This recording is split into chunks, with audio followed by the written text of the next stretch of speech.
Na dalekiej północy nic nie wygląda jak to, co dotychczas widziałeś. W krainie żywiołów, gdzie natura wita nas swoim najdzikszym obliczem, odkryjmy niezwykłe piękno Islandii. Tu rzeczywistość przenika się z fantazją. Zapominamy o codzienności. Przed nami tysiące kilometrów do odkrycia. Ląd, który rozpalają wulkany i mrożą lodowce. Potężne wodospady nieustannie żłobią twarde skały. Ciepło ziemi można poczuć na własnej skórze. Dotknijmy wulkanu, przekroczmy koło podbiegunowe. Wyruszmy na wyprawę, gdzie droga będzie celem, a każdy postój magicznym przystankiem. Odkryjcie to piękno razem z nami. Islandia. Kraina żywiołów. Część pierwsza. Reykjavik. Rozpoczynamy spełnianie jednego z naszych podróżniczych marzeń. Kierunek północ. Nasz cel to Islandia, którą zamierzamy poznać w czasie dwutygodniowej podróży campervanem wokół całej wyspy. Lądujemy na lotnisku w mieście Keflavik. Jest to największy międzynarodowy port lotniczy Islandii. Keflavik leży 50 km od Reykjaviku. Tę drogę możecie pokonać taksówką, autokarem wahadłowym, autobusem miejskim, bo na Islandii nie ma linii kolejowych. My skorzystaliśmy z usług firmy wypożyczającej nam kampera, która dowozi klientów z lotniska do miejsca odbioru auta.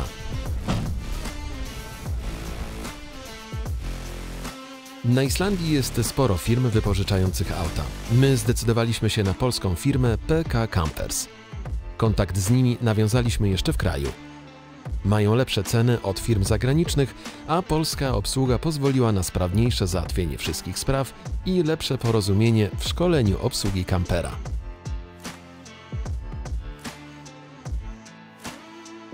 Na początek zaplanowaliśmy zwiedzanie Reykjaviku. Czas na pierwszą jazdę i zameldowanie na pierwszym kempingu.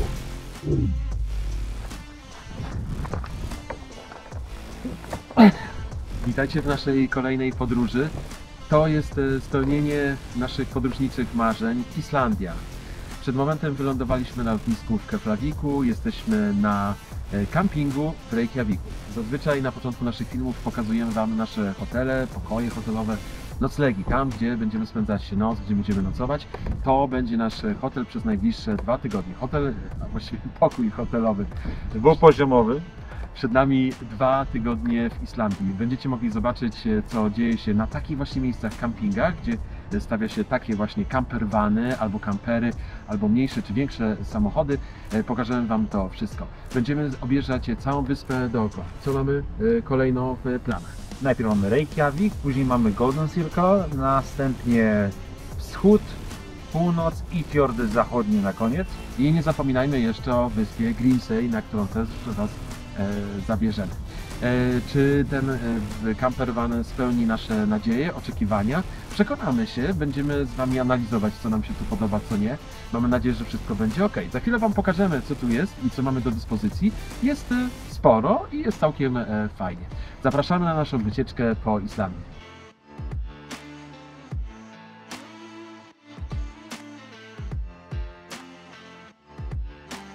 Tu mamy kabinę i właściwie jest ona klasyczna, jeśli chodzi o takie samochody.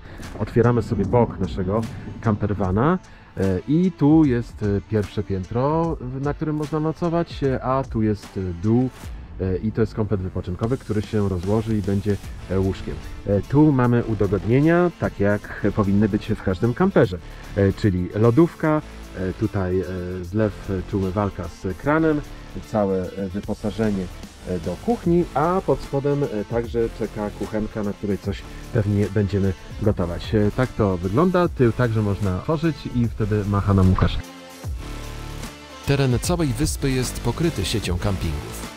Turyści mają tu miejsca do zaparkowania wozu, pomieszczenia jadalne, kuchenne, pralnie i sanitariaty.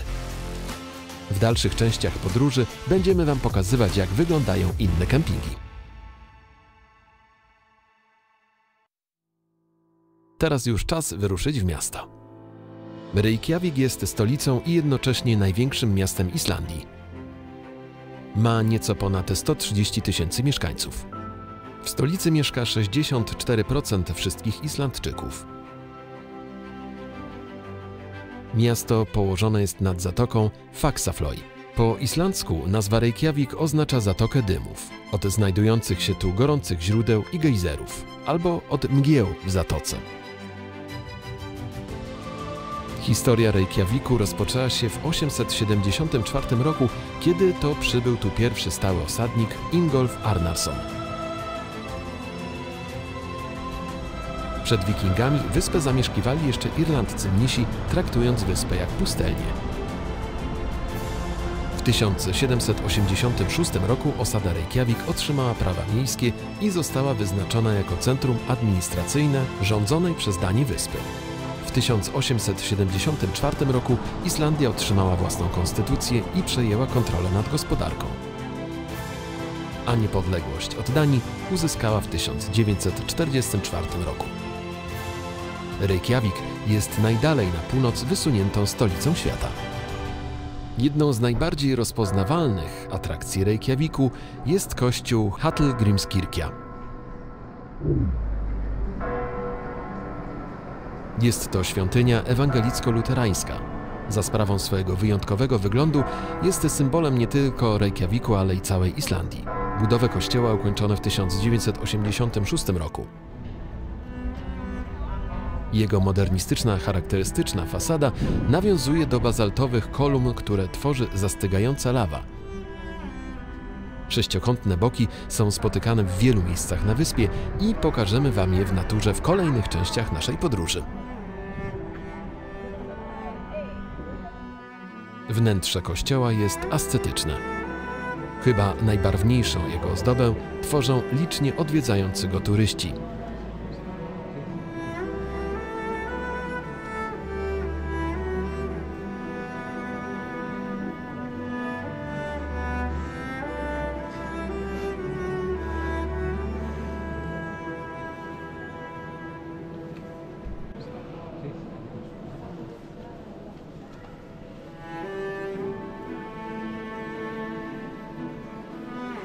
Nad wnętrzem górują okazałe 15-metrowe organy.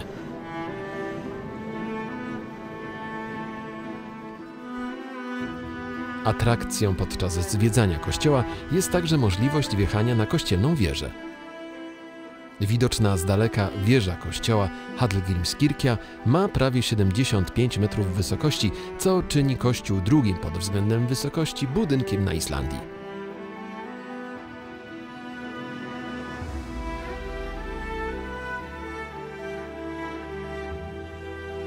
Stąd roztacza się piękny widok na całe miasto.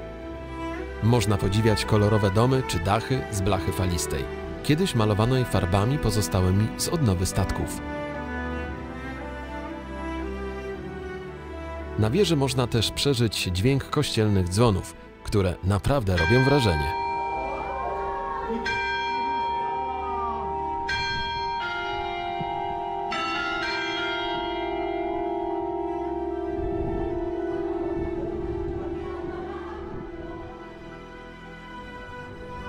Wracając jeszcze przed kościół Hallgrímskirkja, nie sposób nie zauważyć okazałego posągu Leifura Erikssona. Według Islandczyków to właśnie on był pierwszym Europejczykiem, który odkrył Amerykę i zrobił to 500 lat przed Krzysztofem Kolumbem. Posąg jest prezentem od Stanów Zjednoczonych. Do większości atrakcji w centrum Reykjaviku najlepiej dotrzeć pieszo. Auto zostawiamy na którymś z parkingów i wędrujemy. Przy okazji doradzamy, parking przy kościele Hallgrímskirkja jest bezpłatny. Docieramy do kolejnego kościoła. To już rzymskokatolicka bazylika katedralna pod wezwaniem Chrystusa Króla. Świątynię oddano do użytku w 1929 roku. Nazwana jest również po prostu Kościołem Chrystusa.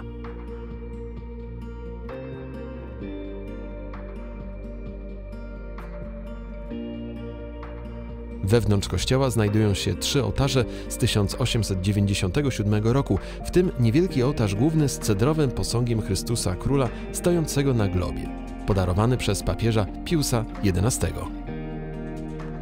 Najcenniejszym zabytkiem katedry jest umieszczony w 1926 roku XV-wieczny posąg Maryi z Dzieciątkiem, koronowany w 1989 roku przez papieża Jana Pawła II podczas jego wizyty w Islandii.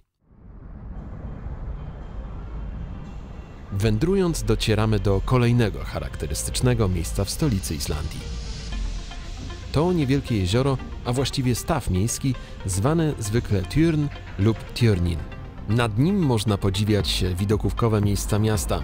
Zbiornik jest o tyle ciekawy, że zimą część zamarza, tak, że można na nim jeździć na łyżwach. Natomiast część, za sprawą doprowadzania ciepłej wody, jest nawet zimą miejscem bytowania wielu gatunków ptaków, które mieszkańcy chętnie dokarmiają. Najbardziej wyróżniającym się budynkiem nad stawem, wręcz z niego wyrastającym, jest miejski ratusz.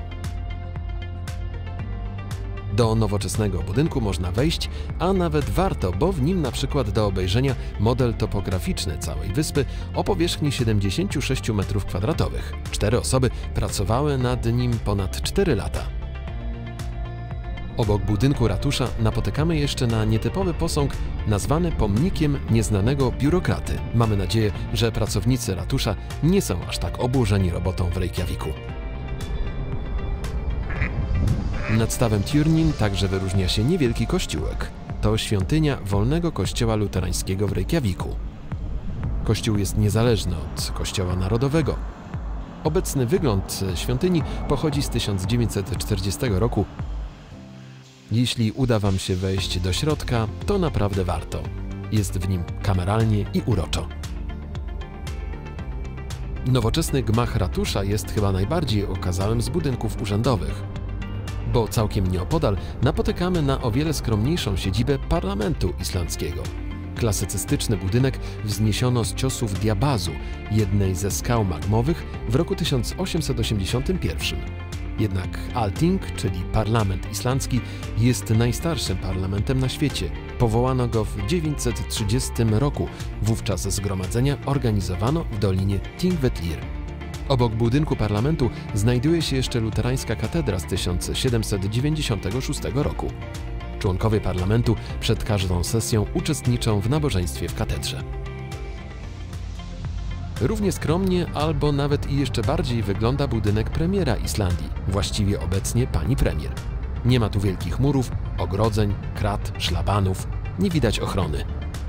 Przed budynkiem posąg po lewej stronie przedstawia króla Danii prezentującego konstytucję Islandii.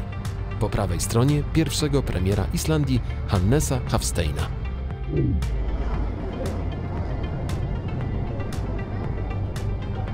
Najbardziej interesująco prezentują się po prostu uliczki stolicy Islandii. Wielobarwne, tętniące ruchem turystów, naszpikowane często malutkimi sklepikami i pachnącymi zazwyczaj daniami rybnymi restauracjami. Wyglądają pięknie, zachęcają, ale uważajcie, bo ceny mogą być tu zabójcze. Mijamy ciekawe, kolorowe budynki. Wszystko jest niewielkie. Miasto nie przypomina europejskich stołecznych aglomeracji.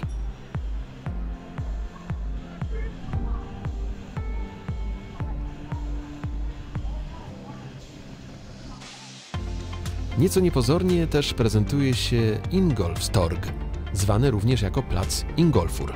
Jeden z głównych placów, tak jakby rynek, stworzony na cześć pierwszego osadnika Ingolfa Arnarssona.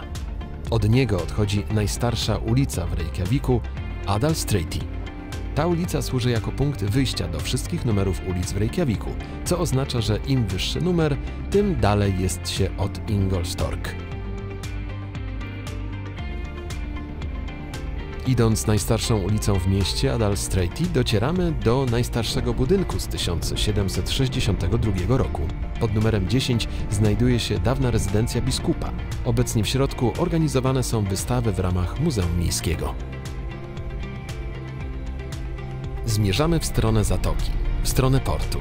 Oprócz wszystkiego, co wiąże się z oceanem oczywiście, napotykamy tu też na lokomotywę. To rzecz tu nietypowa. Islandia nie posiada i nie posiadała publicznego transportu kolejowego. Jest ona największym europejskim państwem nieposiadającym kolei. Na wyspie istniały jednak 3 systemy kolei przemysłowych. Jeden z nich stworzono przy budowie portu. Po demontażu kolei jedna z lokomotyw prezentuje się na nabrzeżu portowym już jako zabytek. Trzeba przyznać, że na Islandii nawet lokomotywy są w skali mikro. Spacerując dalej nabrzeżem, docieramy do kolejnej wizytówki Reykjaviku. Nazywa się Sun Voyager. Pierwszym skojarzeniem większości turystów jest jakiś statek wikingów, ale nie było to pierwotnym zamiarem autora. To łódź marzeń i oda do słońca. Reprezentuje obietnice nieodkrytych terytoriów i marzenie o nadziei, postępie i wolności. Chociaż dla nas pozostanie nadal lśniącym szkieletem łodzi.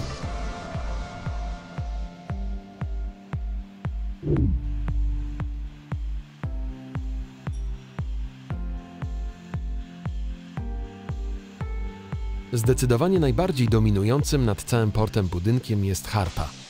Ultranowoczesna konstrukcja, w pełni oszklona budowla, która mieści salę koncertową i centrum konferencyjne. To jeden z symboli nowoczesnego Reykjaviku.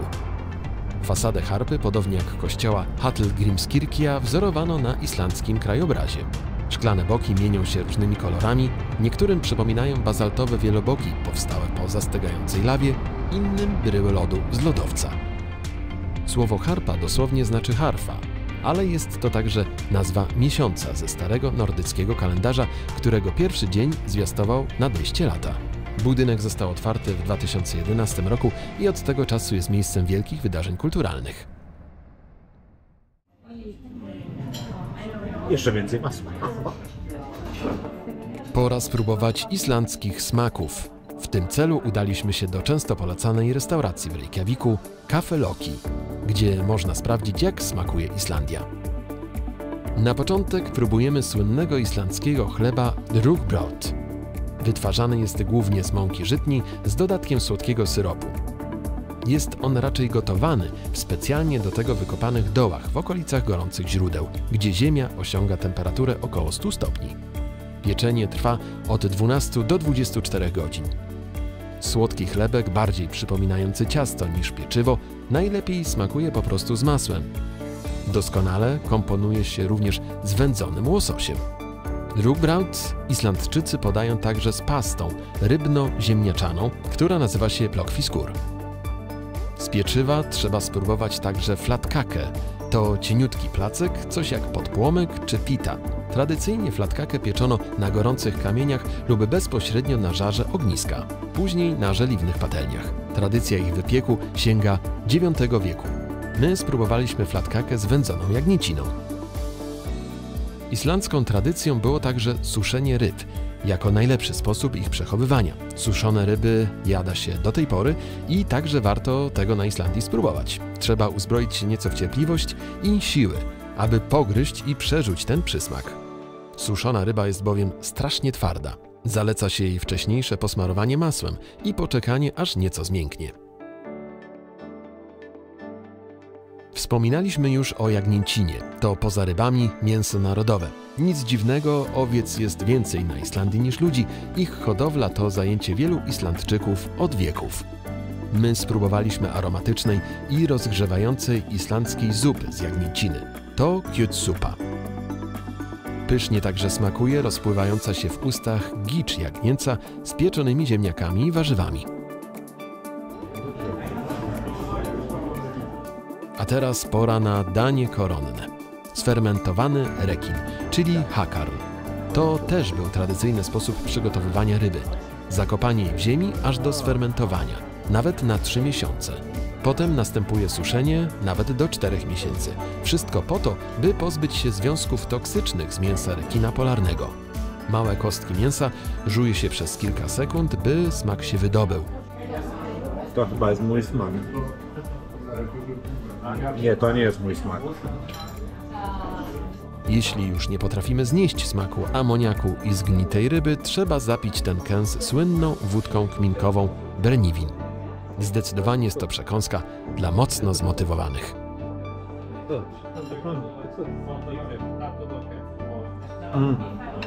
Jeszcze ci rybka została.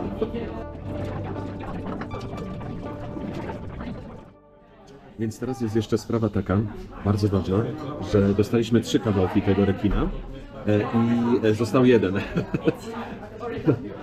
I do kogo rekin trafi, tym będziesz ty. Co to za wyliczanka? A już nie wolno, bo już wiem jak to pachnie.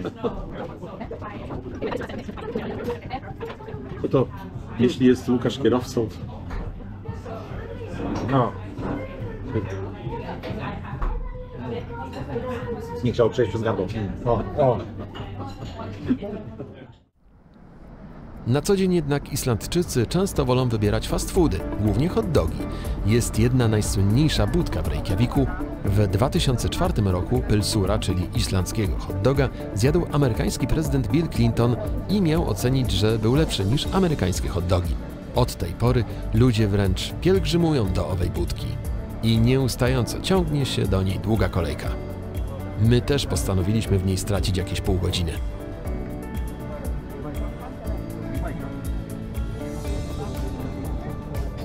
Hot dog był nawet dobry, na pewno inny, głównie za sprawą kiełbaski z jagnięciny. No ale nie, żebyśmy doznali jakiegoś szoku.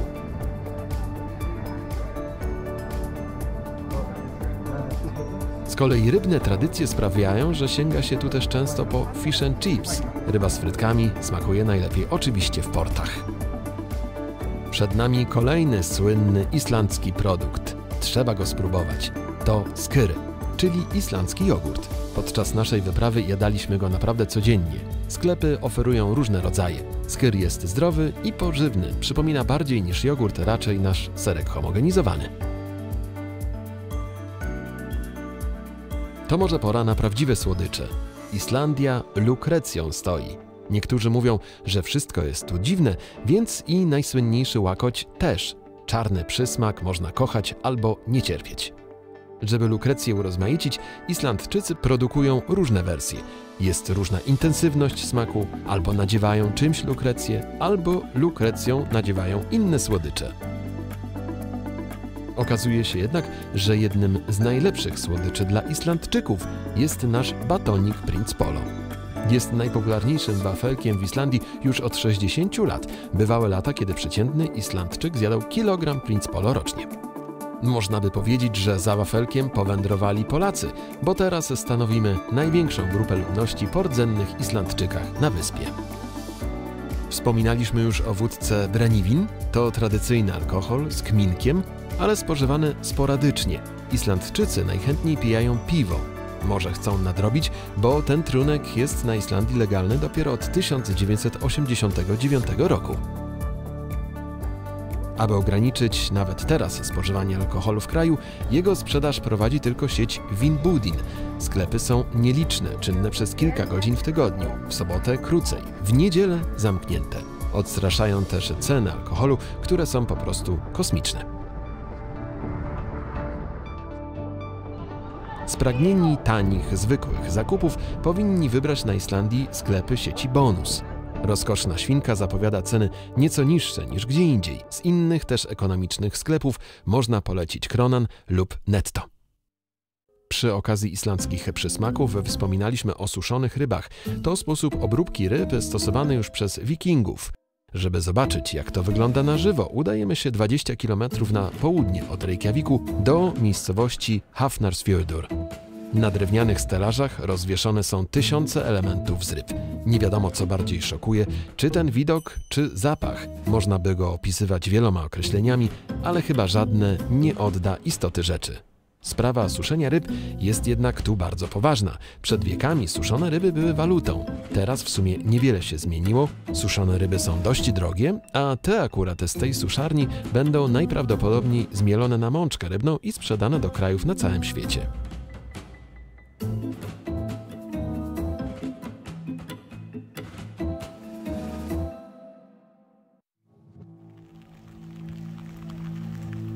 Kiedy pogoda nie dopisuje, warto poznać Islandię zamkniętą pod dachem. Perlan to nowoczesne centrum nauki. Budynek składa się z ogromnej szklanej kopuły spoczywającej na 6 zbiornikach ciepłowniczych. 4 z nich są nadal w użyciu. W futurystycznych wnętrzach poznać można i doświadczyć wszelkich aspektów islandzkiej przyrody. Lava Show to spektakl, który przynosi do miejsca niedawnej erupcji ze świetnym materiałem filmowym i zapachem przypominającym wulkan. W planetarium trzeba obejrzeć pokaz zorzy polarnej, Jest też coś dla amatorów mroźnych atrakcji. Jaskinia lodowa o długości 100 metrów, zbudowana z około 400 ton lodu, śniegu i popiołu.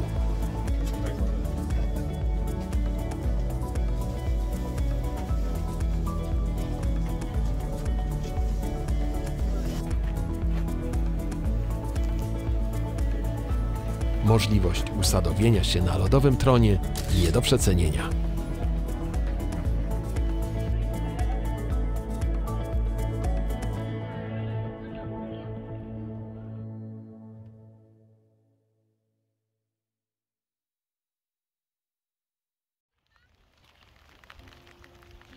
Wielbicielom wypoczynku w naturze można polecić plażę geotermalną. Znajduje się na wybrzeżu Reykjaviku. Właściwie plażę powinniśmy polecać na ładną pogodę, ale jak pokazują Islandczycy, to niekonieczny warunek plażowania.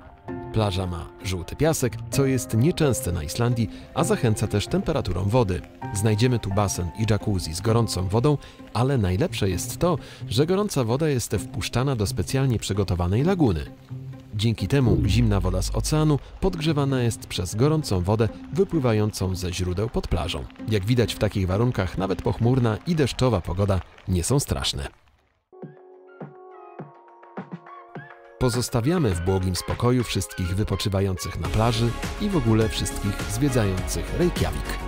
To klimatyczne i można powiedzieć kameralne skandynawskie miasteczko zupełnie nie przypomina innych stolic europejskich krajów i może dlatego jest tak wyjątkowe. Dla nas i z pewnością dla wielu turystów Reykjavik jest doskonały na pierwsze poznanie Islandii. Spróbowanie specjałów kuchni, aklimatyzację, zorganizowanie wszystkiego co trzeba i przygotowanie się do dalszej podróży w bardziej odludne miejsca.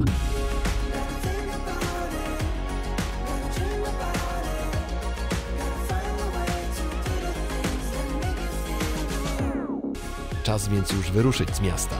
Pomimo że wciąż podkreślamy jego niewielki rozmiar, to w dalszej części naszej wyprawy już nie będzie tak dużej aglomeracji na naszym szlaku. Jak widać, wystarczy się wybrać tylko kawałeczek poza Reykjavik, by już cieszyć się tak pięknymi widokami. Poza Reykjavikiem pogoda już robi nam się coraz ładniejsza. Przystajemy jeszcze w trasie, by rozkoszować się cudownym widokiem na jezioro Þingvallavatn i Park Narodowy Þingvellir, w kierunku którego zmierzamy. Pod koniec dnia meldujemy się na kolejnym kempingu na naszej trasie. Jest jakże inny od tego, który poznaliśmy w Reykjaviku. Przede wszystkim dopisuje nam o wiele lepsza pogoda, ale głównie chodzi o to, że można tu cieszyć się tak pięknym otoczeniem przyrody.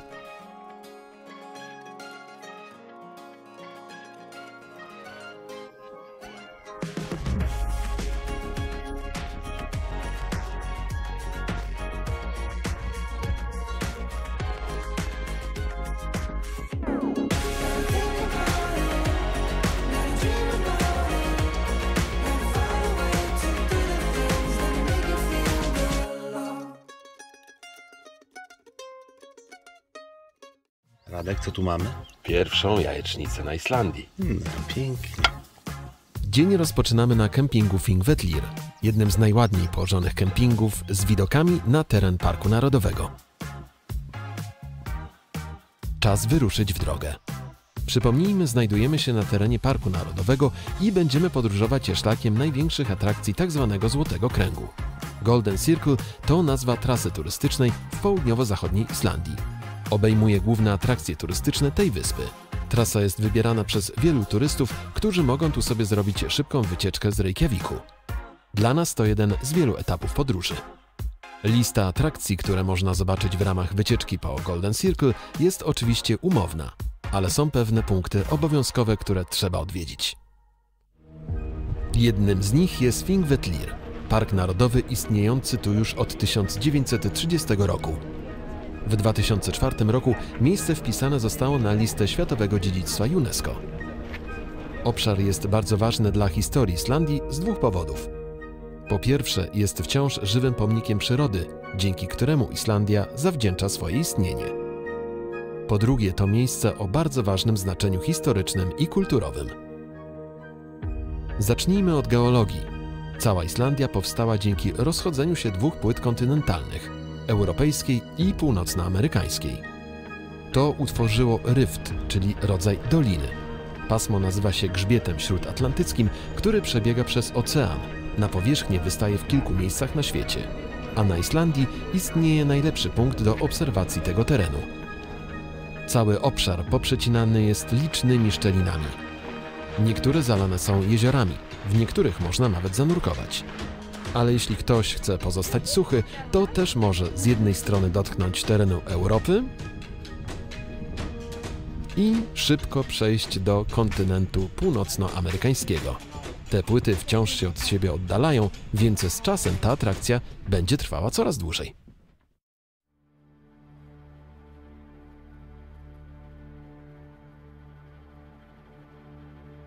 Park Narodowy Þingvellir jest także miejscem ważnym historycznie i kulturowo.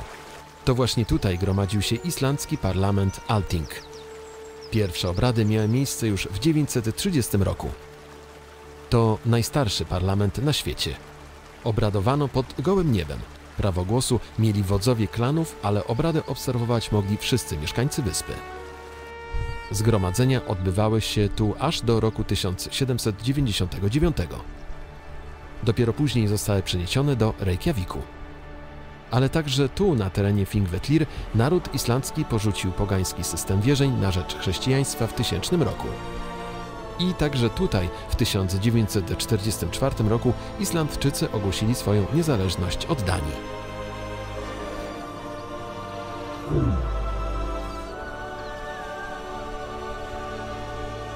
Teren jest tak duży, że zawsze można znaleźć spokojne miejsce z pięknymi widokami.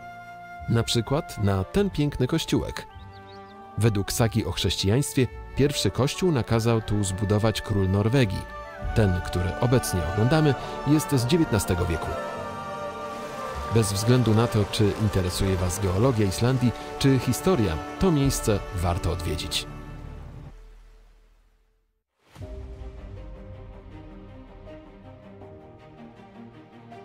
Podążamy dalej szlakiem tak zwanego Złotego Kręgu. Czas na pierwszy odwiedzony przez nas wodospad. Na Islandii jest ich 1000, więc i podczas naszej wyprawy będziemy Was zabierać często pod wielkie kaskady.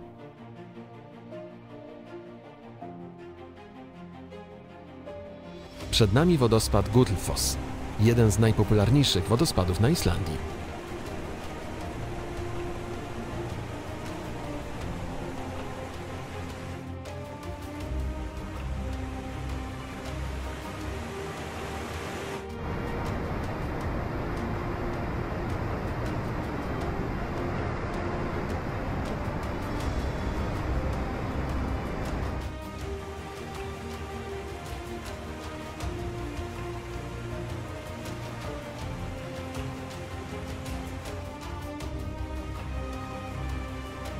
Nazwa oznacza dokładnie Złoty Wodospad.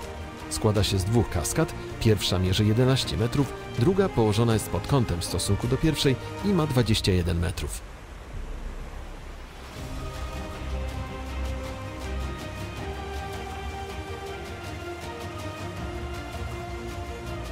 Ściany po obu stronach wodospadu sięgają 70 metrów, schodząc do Wielkiego Kanionu Gullfossfjordur.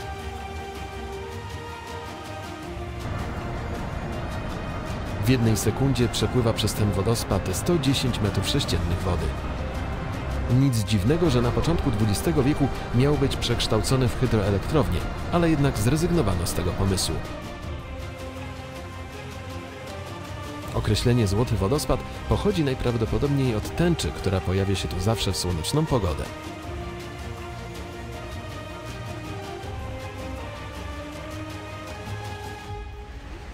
Nawet nie schodząc na dół pod sam wodospad, pewne jest, że oglądanie tych pięknych kaskad nie ujdzie nam na sucho.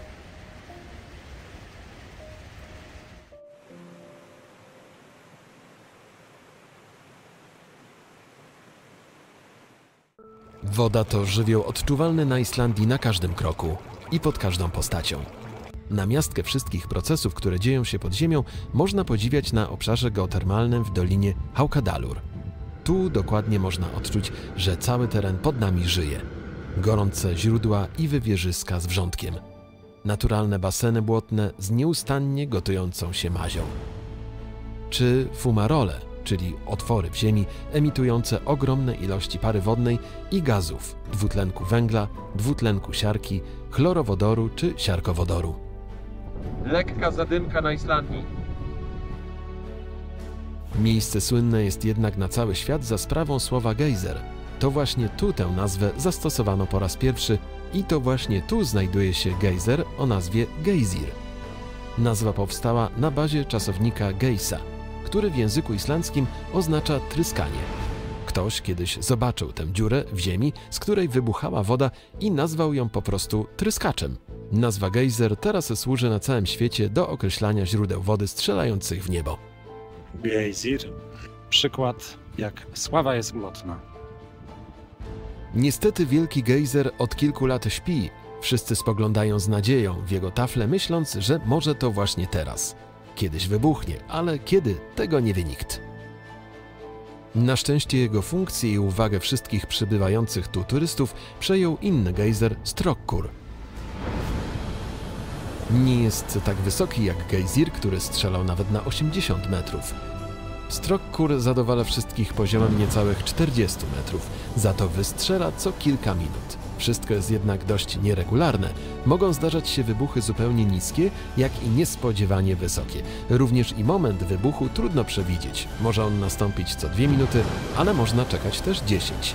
Wszyscy turyści cierpliwie czekają na te niespodzianki.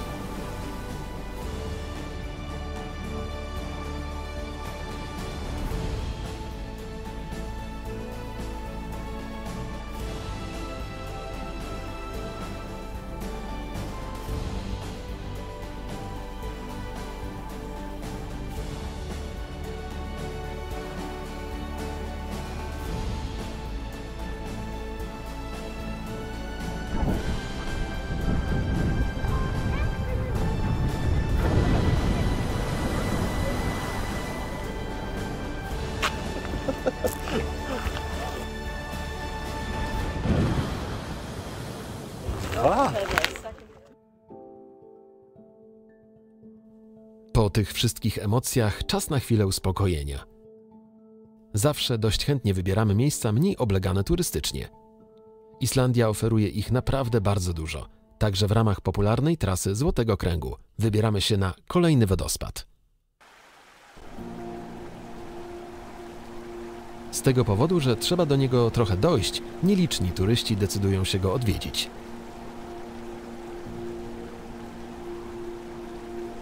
To wodospad Bruarfoss. Zasila go bystra rzeka Bruara, której wody pochodzą z lodowca Langiekutl.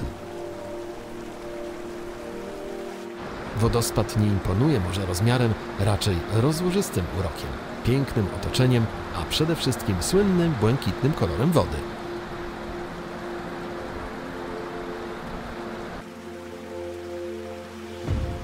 Niektórzy twierdzą, że jest to najbardziej niebieski wodospad na Islandii.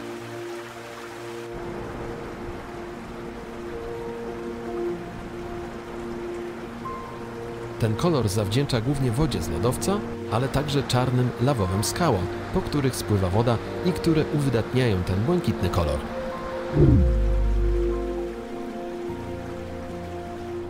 W tak nielicznie odwiedzanych przez turystów miejscach można spokojnie odpoczywać w otoczeniu islandzkiej przyrody.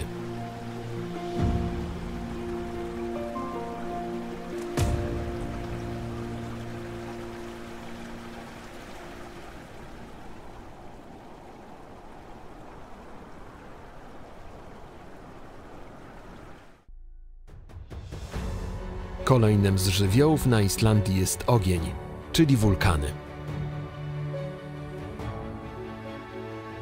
Na terenie Islandii wciąż wybuchają nowe, ale są też i takie, które dawno uznano za wygasłe i które można spokojnie oglądać. Jednym z nich jest Kerit. Naukowcy uważają, że wulkan był kiedyś w kształcie stożka, ale z tego powodu, iż wyczerpał swoje zasoby magmy, zapadł się i to doprowadziło do powstania obecnego kształtu. Czerwony kolor krater zawdzięcza rudom żelaza.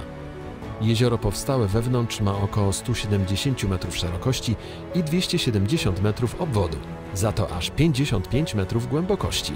Za wyjątkowy kolor jeziora odpowiadają minerały z okolicznych skał.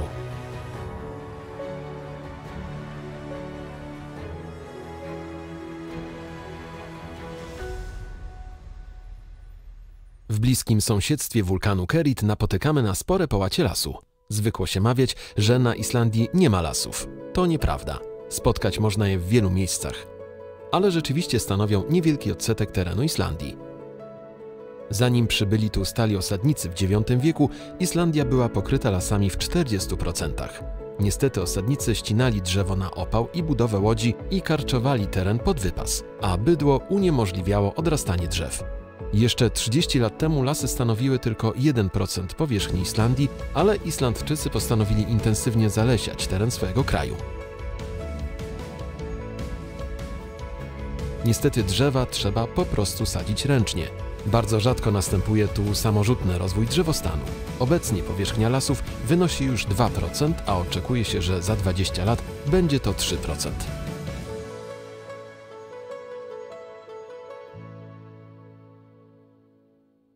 Są na Islandii jednak rośliny, które radzą sobie aż nadto dobrze. To słynny łubin. Jeden z symboli lata na Islandii. Jednak to piękno natury stanowi pewien problem. Są to rośliny inwazyjne. Rozprzestrzeniają się w tak szybkim tempie, że zagrażają islandzkiej przyrodzie. Łubin nie jest rodzimą rośliną Islandii, został sprowadzony w latach 70. XX wieku z Alaski, by zapobiec erozji gleby i choć odrobinę zazielenić wyspę. I to się udało. Niestety łubin, który miał występować jedynie na wybrzeżu, błyskawicznie zaczął rozprzestrzeniać się na całą wyspę. Rozrost łubinu sprawia, że zagrożone są uprawy innych roślin. Turyści jednak bardzo łubin lubią, nawet sobie z niego żartują. Słynna polska piosenka powinna być jeszcze wzbogacona o jeden wers. W kinie w Lublinie i w Łubinie. A zupełnie na poważnie łubin zapobiega erozji gleby, zabezpiecza drogi przed zasypywaniem po burzach piaskowych, no i cieszy oko. Mamy nadzieję, że Islandczycy wypracują sobie z nim jakiś kompromis.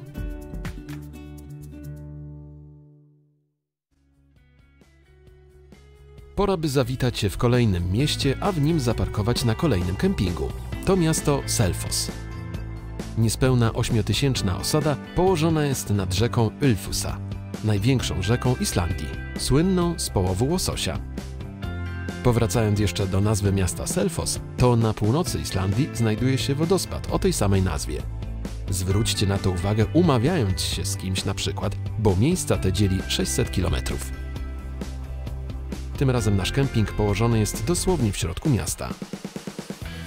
Ta bezpośrednia bliskość może być atutem, jeśli chce się skorzystać z miejskich udogodnień. Nie ma tu jednak mowy o spokoju jak gdzieś na łonie natury. To po prostu miejski zgiełk.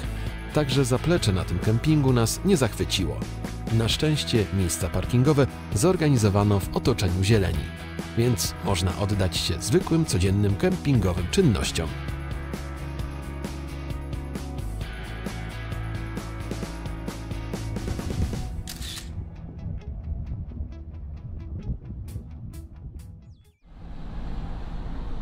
Kolejny dzień naszej wyprawy postanowiliśmy rozpocząć od wędrówki. W tym celu pojawiamy się w miasteczku Hveragerði. Stąd wyruszamy w niekrótki spacer doliną Reykjadalur. Nasz cel to wyjątkowy strumień znajdujący się pomiędzy tymi wzgórzami. Przed nami niecałe 4 km. Dolina Reykjadalur położona jest na obszarze geotermalnym wulkanu Hengil. Wulkan zajmuje powierzchnię około 100 km². Choć jego erupcja miała miejsce 2000 lat temu, teren wciąż jest aktywny.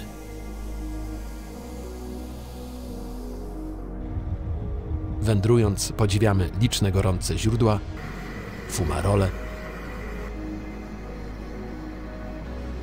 bulgoczące błota.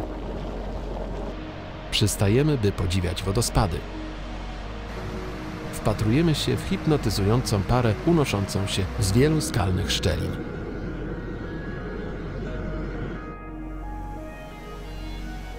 Nazwa Reykjadalur oznacza Dolinę Pary.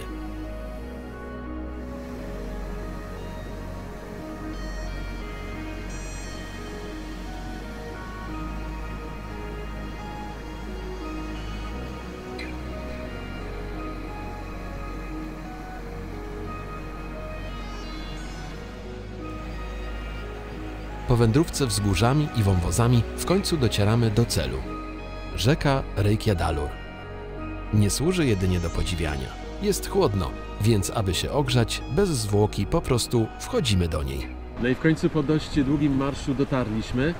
Odcinek nie jest zbyt długi, jeśli chodzi o kilometry, bo 3 km tylko, ale często idzie się pod górę, a poza tym widoki są tak piękne, że co chwila trzeba się zatrzymać, żeby zrobić jakąś fotkę czy filmik. Ale naprawdę warto to przejść i wylądować tutaj, w tej rzece. Jest wyjątkowa, bo jest gorąca i po tym długim marszu zanurzacie się w tej przyjemnie błogiej, ciepłej wodzie. Zdecydowanie nie jest to miejsce dla morsów, bo tu się nie wychłodzicie, tu można się tylko wygrzać. No, wędkarzy też tutaj nie uświadczycie. Bo tu nie ma żadnych ryb, nie wiadomo czy któreś znoszą taką temperaturę, no chyba że takie wieloryby jak my. No to teraz my się oddajemy błogiemu relaksowi, zdecydowanie polecamy, jest bosko. Herbatki? A chętnie. Gorąca rzeka Reykjadalur tworzy się z dziesiątków gorących źródeł na wzgórzach, a także z wody lodowcowej i deszczowej. Na fragmencie strumienia stworzono specjalną kładkę, a także miejsca do przebierania dla wszystkich amatorów kąpieli. Woda ma temperaturę około 40 stopni. Powyżej strumień jest tak gorący, że mógłby poparzyć. Kąpiel w gorącej rzece Reykjadalur w tej urokliwej górskiej dolinie jest wyjątkowym przeżyciem.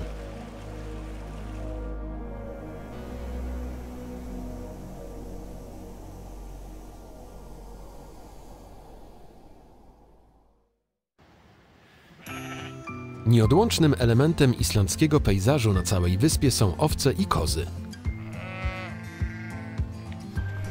Zwierzęta pasą się na wielkich łąkach i wzgórzach. Owiec jest na Islandii prawie 3 razy więcej niż mieszkańców. Nic jednak dziwnego.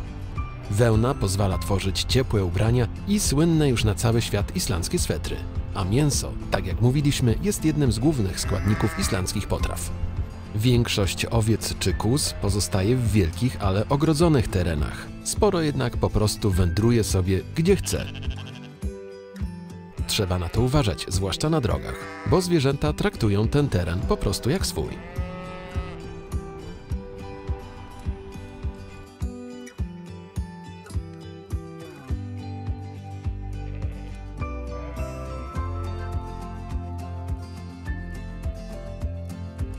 Kiedy nadchodzi zima, w takich miejscach jak to, które nazywa się Ret, organizowany jest retir.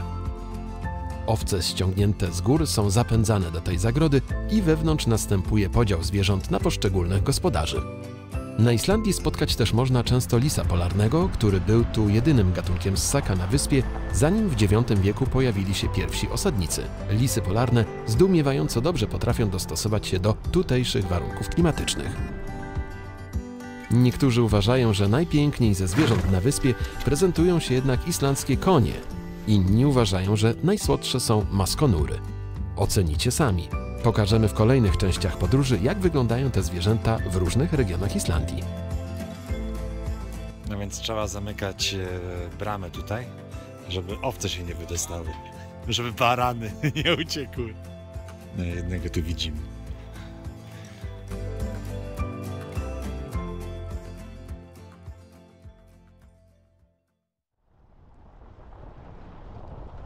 W tej części wyprawy odwiedziliśmy głównie atrakcję tzw. Złotego Kręgu, czyli Golden Circle. Wyjeżdżając nieco poza tę podstawową mapę Złotego Kręgu, można podziwiać jeszcze większe wodospadowe przeboje. Dojazd nie jest najłatwiejszy, prowadzi drogami o szutrowej nawierzchni. Oczywiście samochód z napędem 4x4 nie będzie miał tu problemów, ale jeśli jedziecie kamperem tak jak my, to lato jest najlepszą porą, by się tu wybrać. W innych porach roku dokładnie sprawdźcie, czy drogi te są przejezdne. To drogi 32 i 332. Jeśli zdołacie się skupić nie tylko na drodze, ale i otoczeniu, to podziwiać można majestatyczny, potężny wulkan Hekla, który nazywany jest królową islandzkich wulkanów. Ale nasz cel to wodospady. 2. Właściwie są jak bracia. Wodospad Hajfos to pierwszy z nich. Nazwa oznacza wysoki wodospad. Mierzy 128 metrów i jest trzecim najwyższym wodospadem na Islandii. Długa struga wody spada po pięknych warstwach skalnego klifu. oczywiście pochodzenia wulkanicznego. Skały te mają blisko 2 miliony lat.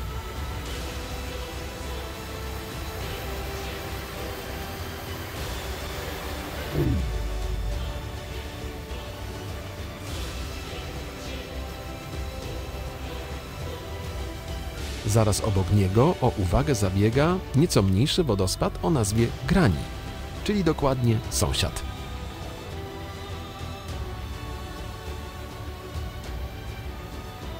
Spada z wysokości 100 metrów.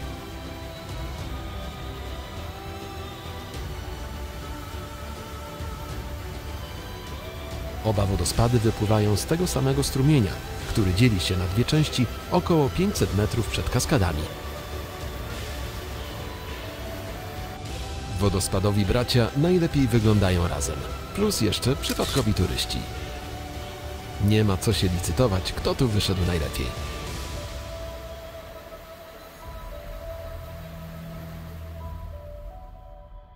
Tymczasem nasza wyprawa znów w drodze.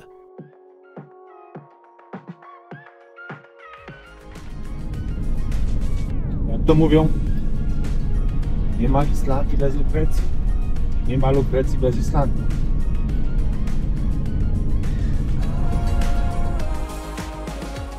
Czekają kolejne atrakcje do odwiedzenia, ale może właściwie nie ma się co tak spieszyć. Jesteśmy na Islandii, tu warto cieszyć się każdym widokiem i każdą chwilą.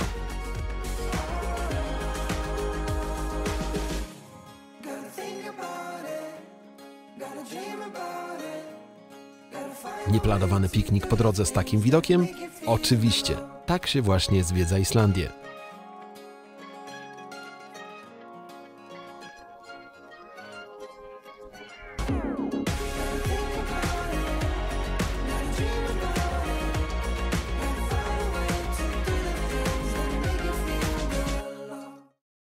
Zbliżamy się do jednego z najpopularniejszych i najczęściej odwiedzanych wodospadów. Wodospad Seljalandsfoss. Tworzy go rzeka Seljańca, która swój początek bierze z lodowca Eyjafjallajökull. Wodospad Seljalandsfoss powstał na odsłoniętym morskim klifie, który uformował się pod koniec ostatniej epoki lodowcowej. To właśnie w tym miejscu przebiegało wybrzeże, ale po stopnieniu lodowca linia wody cofnęła się o kilka kilometrów. Dawne klify stały się umowną granicą pomiędzy górską a nizinną częścią Islandii. Wodospad Seljalandsfoss ma wysokość 60 metrów i jest szeroki na 15 metrów. Uwagę zwraca ścieżka biegnąca za wodospad. Tak, wyjątkowość tego wodospadu polega na tym, że można dostać się za ścianę wody i obejrzeć go jakby od tyłu. Na Islandii jest jeszcze kilka takich wodospadów, ale ten na pewno jest największy z nich. Przejście ścieżką nie jest może bardzo skomplikowane, ale z pewnością warto zabezpieczyć się przed wodą, bo ta leci na nas z impetem ze wszystkich kierunków. Wodna kurtyna wodospadu, oglądana od drugiej strony, jest nietypowym przeżyciem. Stojąc w tym miejscu, całkowicie rozumiemy popularność wodospadu Seljalandsfoss.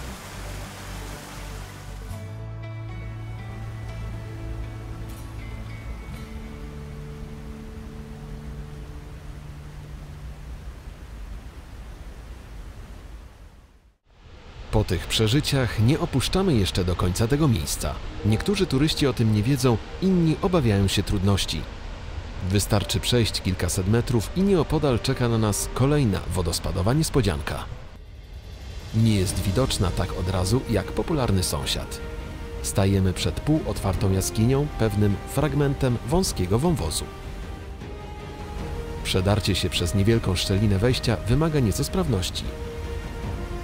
A już na pewno nieprzemakalnego ubrania i całkowicie wodoodpornych butów.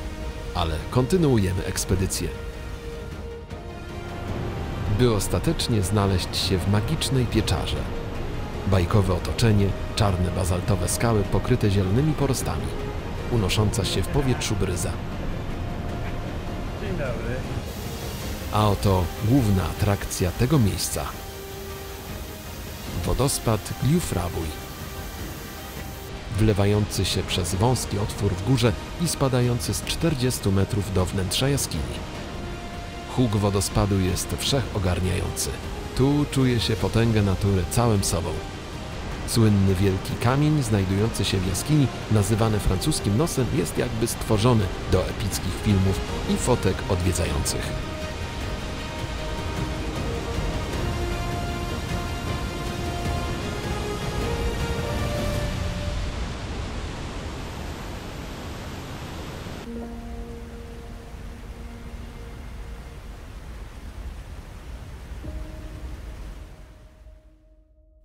Pora na krótki odpoczynek.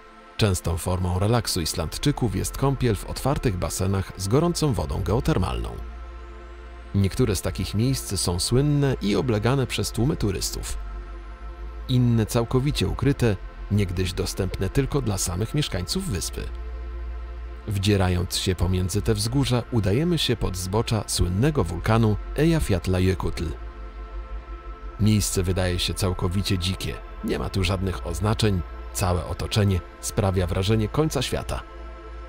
Instalacje do czerpania wody geotermalnej zdradzają, że jednak nie zabłądziliśmy. Docieramy ostatecznie na miejsce. Kilka minut spaceru i już jesteśmy w miejscu odosobnionym, położonym wśród wzgórz, w takim wąwozie, którym płynie rzeka. I to jest naturalny basen, do którego doprowadzana jest tam rurą woda gorąca, woda z gorącego źródła. Jest godzina 23, jest tak jasno. Jeszcze kilka osób tu się pluska, a jest to bardzo przyjemne, bo ta woda też jest bardzo ciepła. Nie jest może najbardziej czysty, ale to wszystko są naturalne glony, które gdzieś tu sobie pływają. Warto wziąć klapki albo buty do pływania, żeby chodzić tutaj po tym dnie. Warto też odwiedzić to miejsce, bo jest to miejsce z bogatą historią. To jeden z najstarszych basenów na Islandii z 1923 roku. Na początku służył do nauki pływania wśród Islandczyków. Niecka nie jest morze pierwszej czystości, bo basen czyszczony jest raz do roku. Woda tu jednak nie stoi. Świeża doprowadzana jest instalacją geotermalną, a z drugiej strony wypływa do rzeki. To jest właśnie ta rura, o której mówiliśmy. Tutaj doprowadzana jest gorąca woda i naprawdę nie można jej dotknąć. Ma bardzo wysoką temperaturę. Taka wskazówka, jeśli się tu wybierzecie, to zajmijcie sobie miejsce najbliżej tej rury, bo tu jest najcieplej w basenie. W 2010 roku basen został całkowicie wypełniony popiołem z erupcji pobliskiego wulkanu Eyjafjallajökull. Wolontariusze oczyścili jednak Nieckę, by ta mogła wciąż cieszyć amatorów kąpieli. Tak, wiemy, wszystko jest tu stare, woda niekoniecznie czysta i to wszystko na końcu świata, ale urok tego niezapomniany.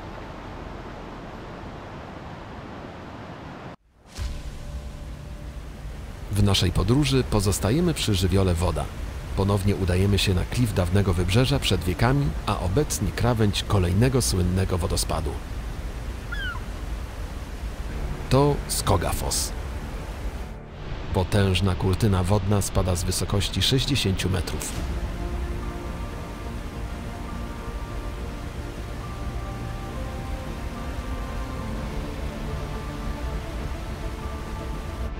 Płaski teren pozwala dojść prawie pod sam słup wody i odczuć całym sobą tę moc natury. Huk jest tak ogłuszający, serce mocniej bije, a pęd powietrza powstający z opadającej wody wręcz odpycha, jakby chroniąc przed wejściem zbyt blisko.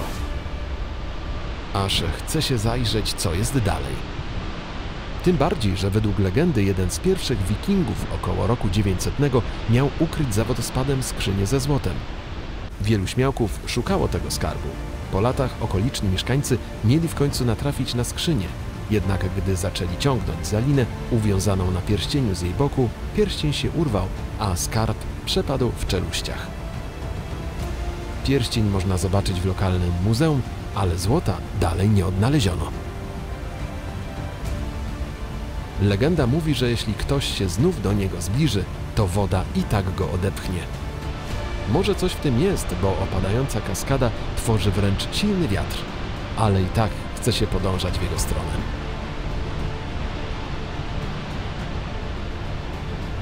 Widok na wodospad Skogafoss od dołu jest jednym z najlepszych na Islandii.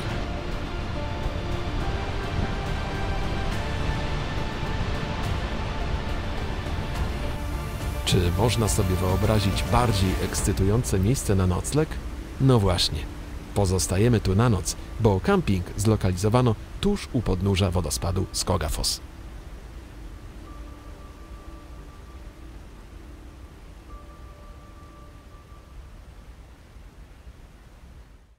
Teraz zabieramy Was na południowe wybrzeże. Dyrhólaey to półwysep, który tysiące lat temu był wyspą. Powstało na skutek erupcji wulkanicznej. Wciąż zmieniający się teren Islandii uczynił z niego półwysep. Do niedawna był najdalej na południe wysuniętym lądem Islandii. Ale ze sprawą erupcji wulkanu Krafla w 1918 roku zastygająca lewa stworzyła bardziej wystającą na południe krawędź.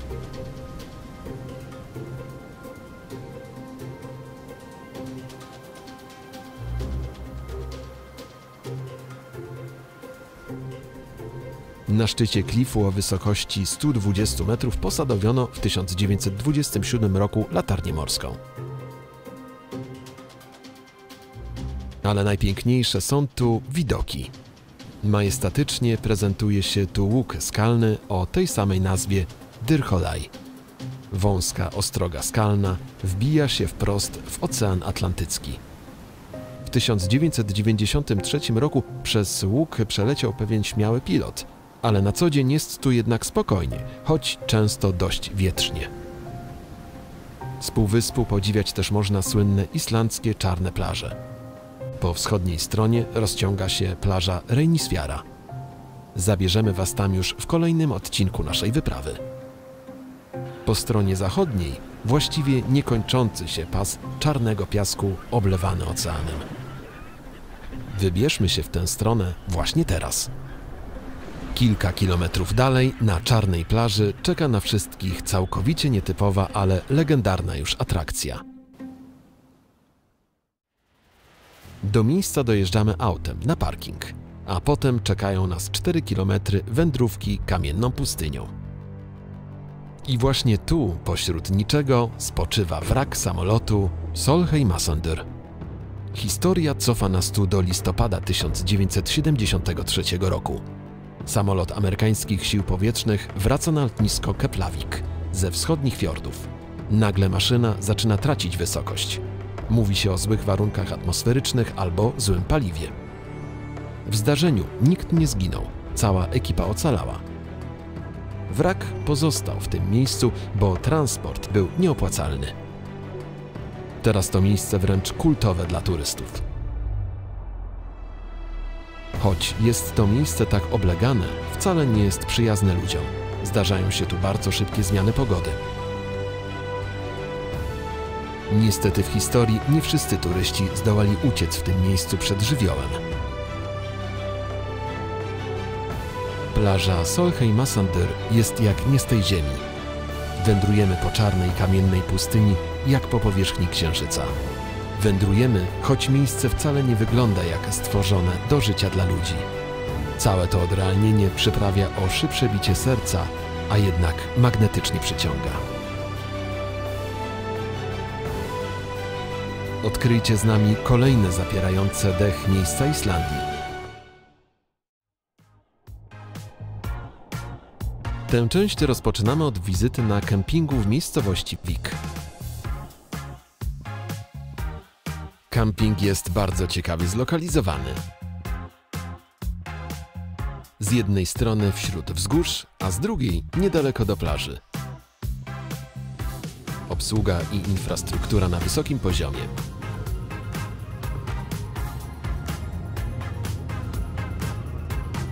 Możemy polecić.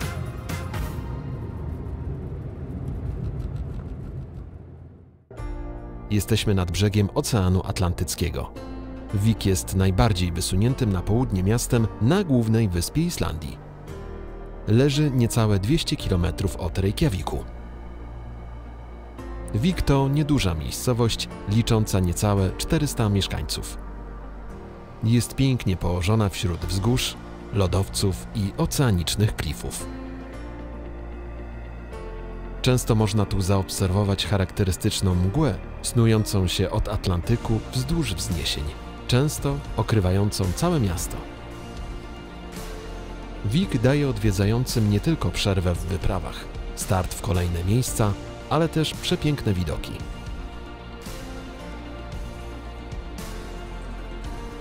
Już tu, w samym centrum miasteczka, można wybrać się na jedną z charakterystycznych dla Islandii czarnych plaż.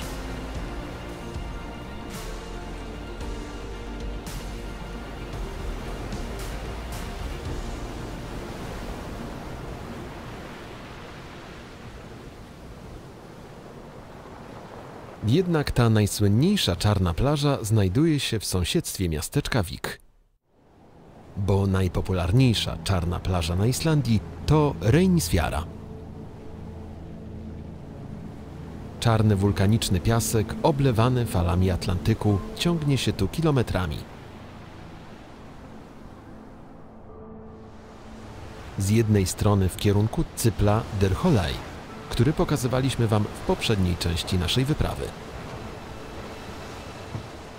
Z drugiej strony w kierunku miejscowości Wick. To, co wyróżnia tę plażę spośród innych, to piękne bazaltowe kolumny. Wzdłuż klifów jest kilka wgłębień. Największe z nich to jaskinia Halsanesfhellir. Wygląda niczym wyrzeźbiona przez artystę. Powstanie tych sześciobocznych kolumn jest efektem schładzania się płynącej lawy, która stygnąc pękała, co w efekcie prowadziło do powstania grup kolumn. Charakterystyczne dla plaży Reynisfjara są także samotne skały stojące w oceanie Reynisdrangar. Legenda mówi, że są to zaklęte w skałę trolle, które nie zdążyły dotrzeć do brzegu, zanim nastał świt.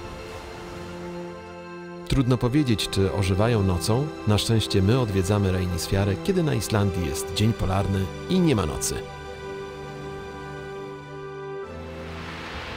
Zupełnie poważnym zagrożeniem na plaży Reynisfjara jest ocean.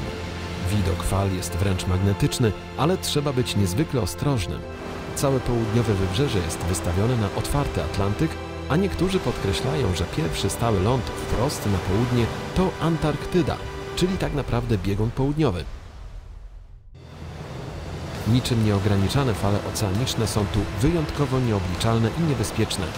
Doszło tu już do wielu wypadków, gdyż fale przychodzą znienacka i rozlewają się z olbrzymią siłą.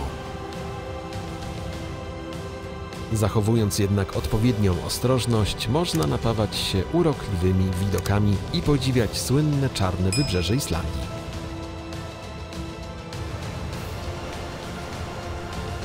W dalszych częściach wyprawy pokażemy Wam, że na Islandii można znaleźć także typowe plaże ze złotym piaskiem.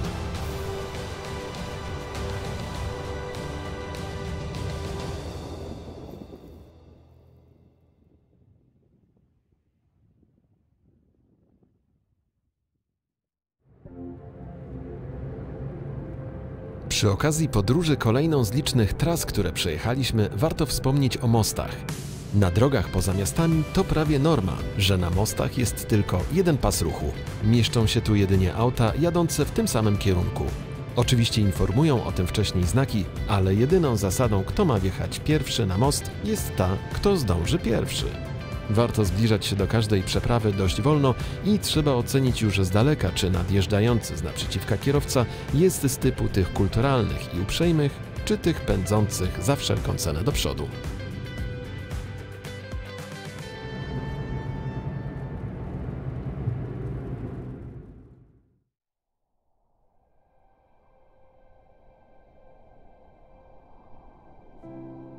Częstym elementem pejzażu Islandii są kaniony.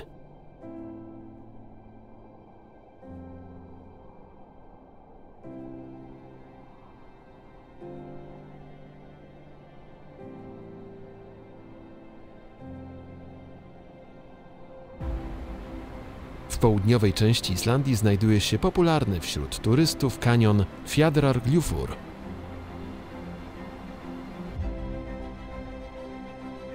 Kiedy po ostatnim zlodowaceniu 10 000 lat temu leżący tu lodowiec cofnął się w górę doliny nad dzisiejszym kanionem i stworzył tam jezioro, woda z tego zbiornika niosła odłamki skalne, a płynąc w stronę oceanu łatwo rzeźbiła w wulkanicznych skałach dzisiejszy kanion.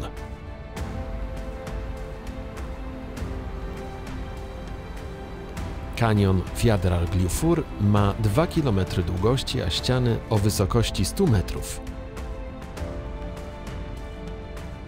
Niegdyś nie był tak często odwiedzany przez turystów. Stało się tak jednak za sprawą wokalisty Justina Biebera, który nakręcił tu jeden ze swoich teledysków w 2015 roku.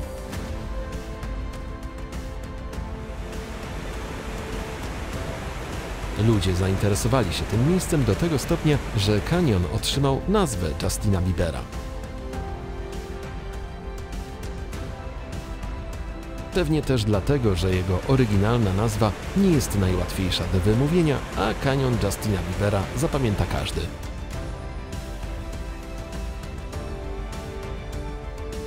Nazwa nakręciła sprzedaż wycieczek w to miejsce do tego stopnia, że napór turystów spowodował spore szkody w przyrodzie kanionu.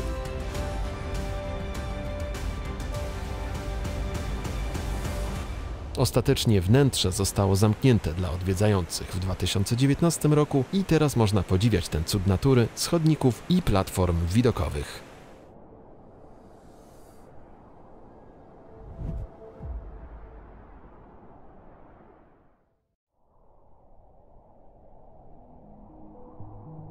Jak wiadomo, Islandia określana jest krajem ognia i lodu. Wyspę przez wieki kształtowały zarówno wulkany, jak i lodowce.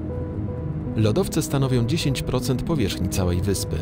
To olbrzymie formacje lodu, które tworzą się na lądzie, kiedy śnieg pozostaje na tyle długo, że kompresowany jest w gęsty lód. Lodowce są olbrzymimi tworami, ale mają tę właściwość, że mogą zmieniać swoje położenie i przesuwać się po lądzie. Największym lodowcem na Islandii jest Vatnajökull. Ma powierzchnię ponad 7000 km², co czyni go także drugim największym lodowcem w Europie.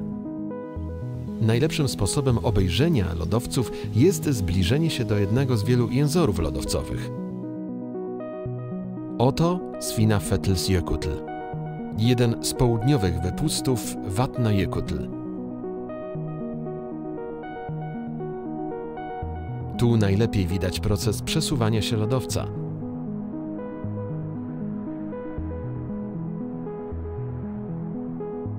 Topnienie jęzora lodowcowego równoważone jest przez dopływ lodu z górnej części.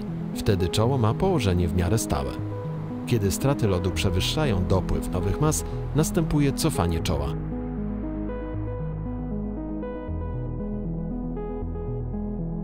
Jeśli ilość lodu przyrasta, czoło lodowca przesuwa się do przodu.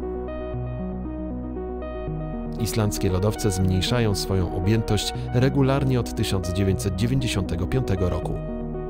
Jęzory lodowcowe potrafią cofnąć się w ciągu roku nawet o kilkaset metrów. Charakterystyczne czarne żyłki w białym lodzie to efekt nakładania się warstw naprzemiennie lodu i pyłu wulkanicznego. W zwartej bryle lodowca są one poziome. Przy ruchu lodowca i odrywaniu się kolejnych części struktura wygląda już jak gęsta sieć. Pora sprawdzić, jaki w dotyku jest lodowiec.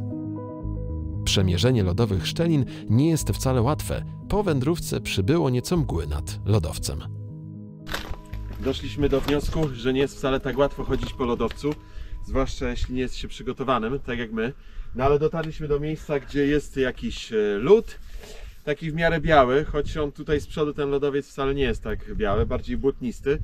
No i dokonamy tego pierwszego dotknięcia lodowca. No to uwaga, jest! Pierwsze dotknięcie lodowca za nami. No i co? Co czujesz? Jest zaskakująco zimny. No ale taki zimny może być tylko lodowiec. Całkiem nieopodal wybieramy się obejrzeć kolejny lodowcowy jęzor, położony już na o wiele rozleglejszym terenie. To Skaftafellsjökull. także jest wypustem wielkiego lodowca Vatnajökull. Z lodowca wypływa większość większych rzek na wyspie. Pod kopułą Vatnajökull skrywają się jedne z najbardziej aktywnych wulkanów Islandii. Vatnajökull ma formę czapy lodowej, która zajmuje prawie 8% powierzchni Islandii. Średnia grubość tego lodowca to 500 metrów, a maksymalna to 950 metrów. Vatnajökull wznosi się na ponad 2000 metrów nad poziomem morza, a jego najwyższy punkt, Hvannadalshnúkur, to najwyższy szczyt Islandii o wysokości 2110 metrów. Jęzor lodowcowy Skaftafellsjökull otacza nieziemskie pustkowie. Po jeziorze lodowcowym pływają oderwane kawałki lodu. Jeszcze bliżej czoła płynie rwąca rzeka. Woda, piasek, kamienie to jedyne, co jest w stanie tu istnieć. W okresie szybkiego topnienia lodowca przechodzą przez to miejsce olbrzymie powodzie lodowcowe, które mają wręcz niszczycielski charakter.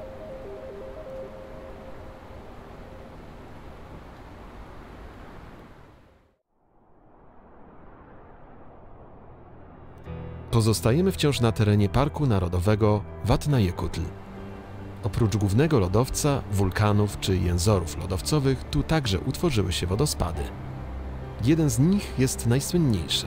To Svartifoss. Zasilają go wody z lodowca Skaftafellsjökull, który podziwialiśmy przed momentem.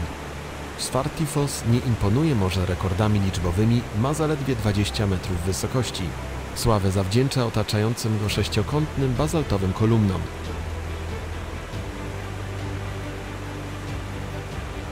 Część z nich leży także rozbita u jego podstawy. Ta forma zastygłej lawy występuje w wielu miejscach na Islandii. Bazaltowe kolumny są inspiracją dla wielu artystów i architektów. Najsłynniejszym przykładem tej inspiracji jest kościół Hallgrímskirkja w Reykjaviku, który pokazywaliśmy w pierwszej części naszej serii. Sześcioboczne słupy wyglądają tu niczym rzeźba, tworząc tło strugi wody. Przypominają piszczałki kościelnych organów. Ich czarny kolor zdecydował o nazwie. Svartifoss w tłumaczeniu oznacza czarny wodospad. Dotarcie do wodospadu wymaga pewnej wędrówki, ale latem to sama przyjemność. Pomimo że jesteśmy tak blisko olbrzymiego lodowca, jest ciepło, pogodnie, słychać śpiew ptaków. Otacza nas soczysta zieleń, a w oddali lśnią lodowe szczyty. Czy ktoś uwierzy, że jest już po północy? Tak właśnie wygląda dzień polarny na Islandii. W tak wyjątkowym miejscu zatrzymujemy się na nocleg. Kamping usytuowany u podnóża lodowca jest idealny.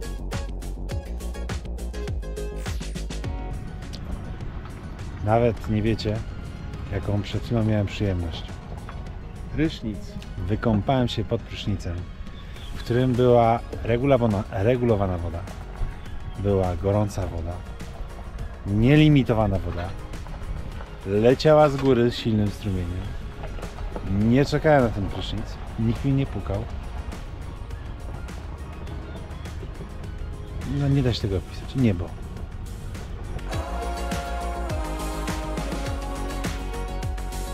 My tu jeszcze trochę posiedzimy, bo aż trudno oderwać wzrok. Ale już teraz zapraszamy Was na kolejną porcję przygód.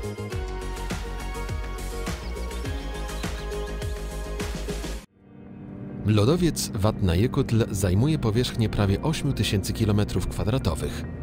Jest tak olbrzymi, że na jego obszarze występują górskie szczyty, wulkany, wyodrębnione mniejsze lodowce i schodzące ze wszystkich stron do poziomu gruntu jęzory lodowcowe. Te, topiąc się, mogą rzekami schodzić do oceanu, ale zanim to nastąpi, często tworzą jeziora lodowcowe, zwane też lagunami lodowcowymi. Radek, czy polecamy to miejsce? Zdecydowanie. No widzicie. Resztę dopowie lektor. Przed nami druga co do wielkości na Islandii laguna lodowcowa Fjallajökull. Utworzyła się przed lodowcem Breiðamerkurjökull, będącym wylotem lodowca Vatnajökull. Czoło lodowca jest tu szerokie i bardzo ładnie odsłonięte. Nienachalna liczba turystów sprawia, że można tu nawet usłyszeć lodowiec. Po wodzie laguny rozchodzą się dźwięki łamanego lodu, pękania czy ocierania się kawałków kry lodowej. Nie można sobie odmówić zatrzymania i podziwiania tej natury.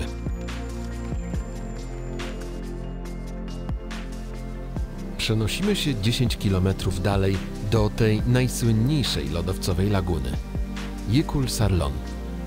To jezioro lodowcowe jest stosunkowo młode. Zaczęło tworzyć się dopiero w 1934 roku na skutek wycofywania lodowca Breida Merkur Yekutl. Zasilana jest wciąż wodą lodowcową i nieustannie rośnie. Wyjątkowość laguny Jekul Sarlon polega na tym, że cieli się do niej dość obficie jęzor lodowcowy Breida Merkur Yekutl. Wpływają do niej mniejsze i większe fragmenty lodu. Mogą tu spędzić nawet 5 lat, by ostatecznie opuścić tę lagunę i spłynąć do otwartego oceanu. Przesmyk z zatoki do oceanu jest jednak wąski, a przepływ wody bardzo powolny. Do tego następują częste przypływy wody oceanicznej do słodkowodnej laguny.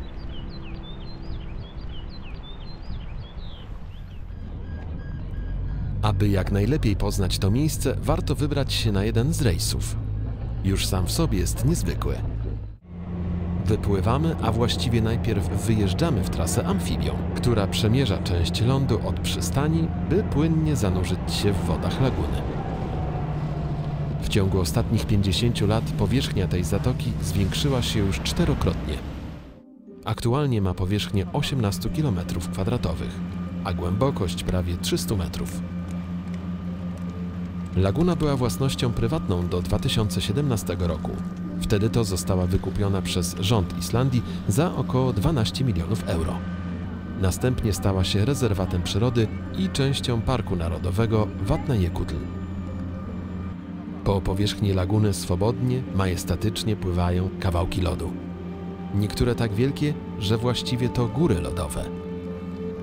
Warto sobie uzmysłowić, że pod powierzchnią wody znajduje się nawet 7 razy więcej niż to, co widzimy nad wodą. Trudno uwierzyć, że jeszcze 90 lat temu nie było tutaj tej laguny. Całe jezioro powstało w wyniku tak szybkiego topnienia lodowców. Na niektórych kawałkach zaobserwować można charakterystyczne ciemne warstwy. To przekrój, jak tworzył się lodowiec. Naprzemiennie z warstw lodu i pyłu wulkanicznego. Po odłamaniu się i wpadnięciu do wody warstwy już nie są poziome. Tu także można zaobserwować słynne niebieskie kawałki lodu. To najstarsze części lodowca. Powstają w głębokich warstwach pod naciskiem tych wyżej położonych. Śnieg ulega powolnej krystalizacji. Powstałe kryształy lodu są pozbawione ziaren, pęcherzyków powietrza czy mikropęknięć. Proces ten trwać może nawet 200 lat. Podczas rejsu można z bliska przyjrzeć się tym kryształkom i nawet spróbować tych świeżo wyłowionych. Można powiedzieć, że są to owoce lodowca. Jak lód z lodowca?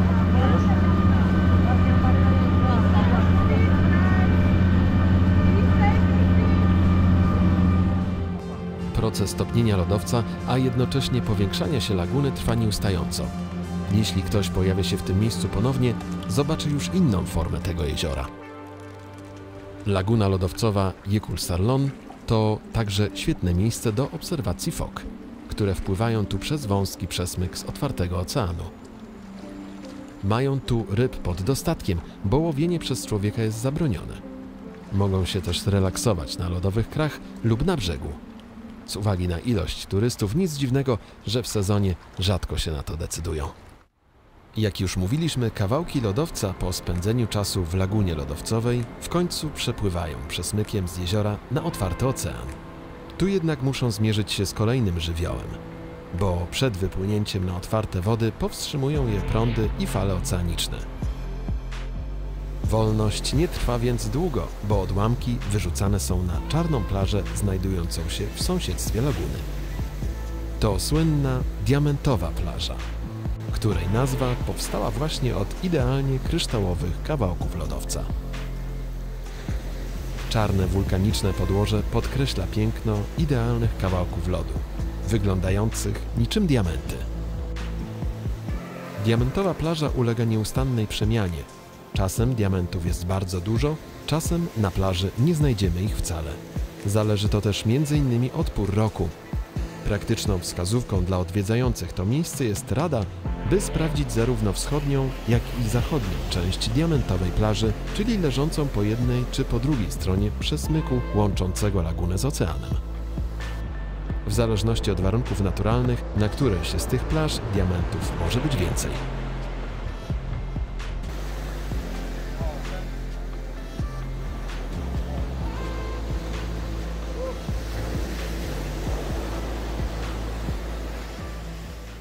Takie piękne okazy diamentów udało nam się znaleźć na diamentowej plaży. Mój jest ładniejszy. O. Ale oba są jak trofea. Turyści z wielką uwagą podziwiają piękno tych diamentów.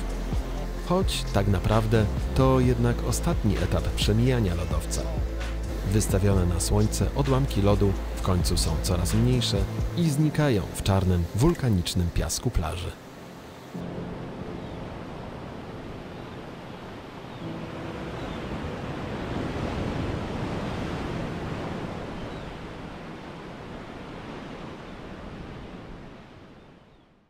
Niestety pogoda średnio łaskawie potraktowała nas podczas wizyty na lagunie lodowcowej i na diamentowej plaży, ale na Islandii na pogodę się nie narzeka.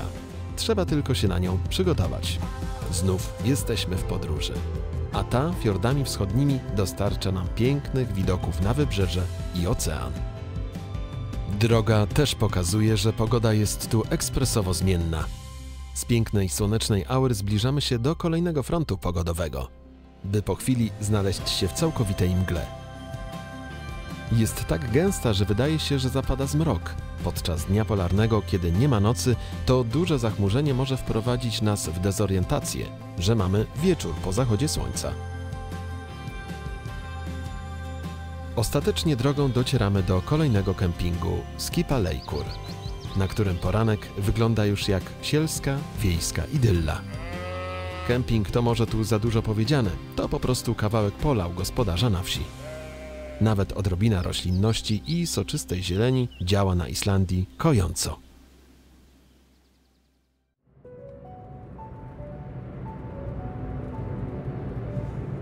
Taka pogoda zdecydowanie działa mobilizująco, by wyruszyć na szlak. Celem wycieczki będzie znów duet wodospadów Hengifoss i Litlanesfoss. Przed nami 2-kilometrowa wycieczka pod górę. Przewyższenie to ponad 300 metrów. Wędrujemy cały czas wzdłuż kanionu Hengifossargljufur.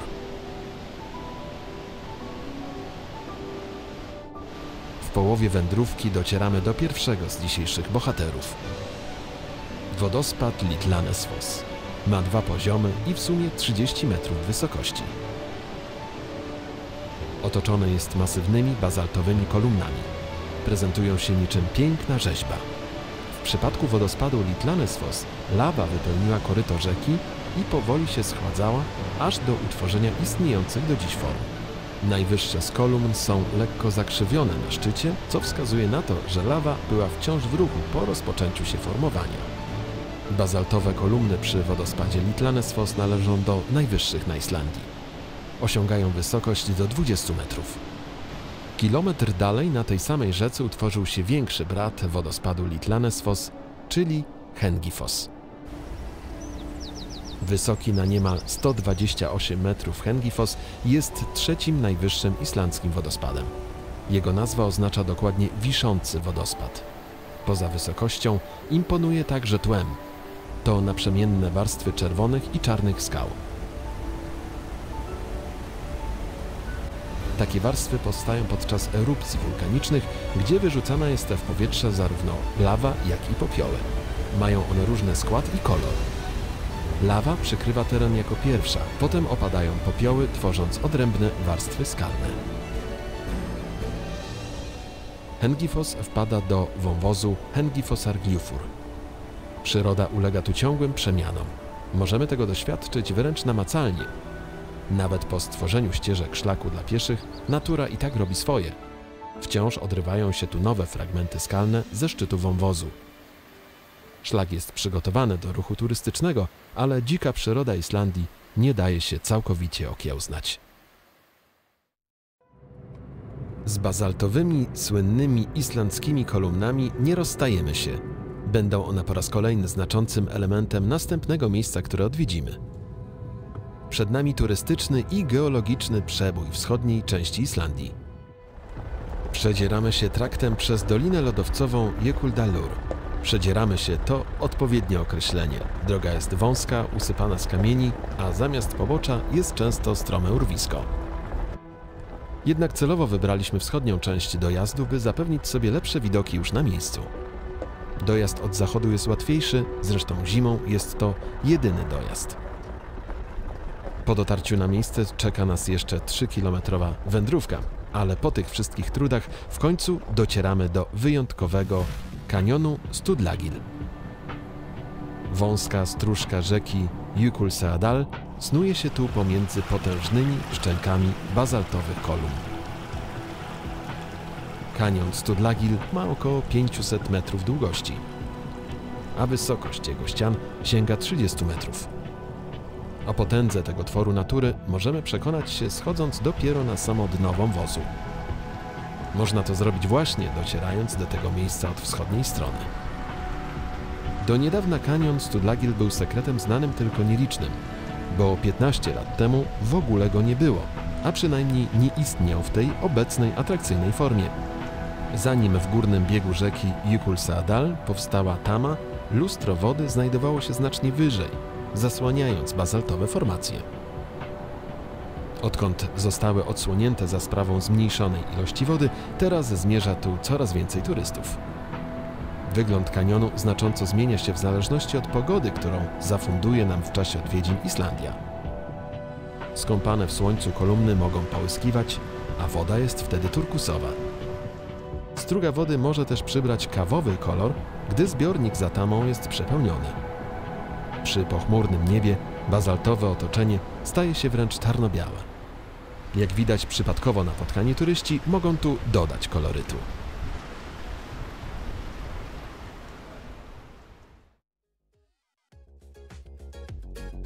Nasza podróż po Islandii ma wiele barw. Pędzimy już naszym domem na kółkach, by odkryć kolejne.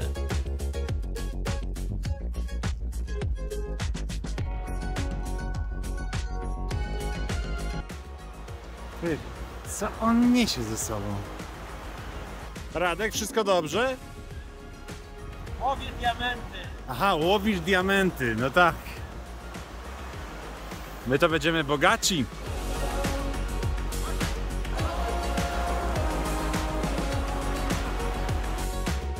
Już wkrótce zawitamy do słynnego eurowizyjnego miasteczka. Pochylimy się nad wodospadem, do którego wskoczył pewien inżynier. Będziemy zatykać nosy wśród siarkowych źródeł, otwierać usta ze zdziwienia i przecierać oczy ze zdumienia nad kolejnymi islandzkimi żywiołami.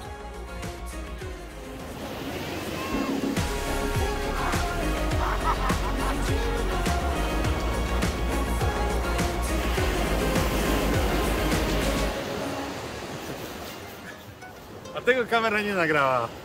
Nagrała.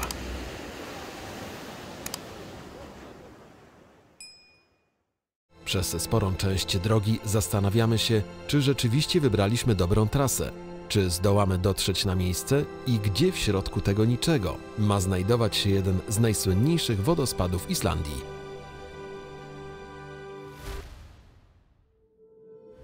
Wędrując wzdłuż głębokiego na 100 metrów wąwozu Jökulsárgljufur, w końcu docieramy do głównego bohatera. Już z daleka widać kłębiące się obłoki wodnej mgiełki. 30 km przed ujściem do Oceanu Arktycznego rzeka Jökulsá oznaczająca rzekę lodowcową z gór przez monstrualny próg skalny wpada do wąwozu i tworzy ten wyjątkowy wodospad.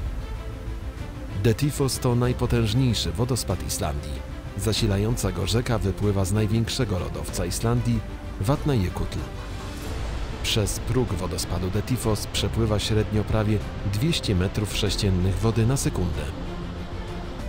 Kiedy topnienie lodowca jest szczególnie intensywne, jest to nawet do 600 m3 wody na sekundę. Słynna szaro-brązowa masa wody jest charakterystyczna dla tego wodospadu. Woda zyskuje ten kolor, niosąc gęste pyły i osady. Próg wodospadu Detifos jest szeroki na 100 metrów. Woda spada z wysokości 45 metrów. Dotykając skał wokół tego monstrum, można wręcz odczuć drżenie tych mas wody. Wodospad można oglądać od strony zachodniej i wschodniej, ale tylko ta druga pozwala dojść do samego progu wody. Odczucie jest jednocześnie przerażające i ekscytujące.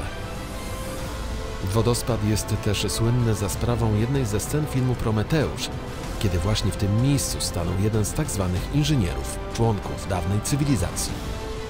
Każdy stojąc na tym progu ma w myślach moment, kiedy filmowa postać skacze w dół w tę wodną masę.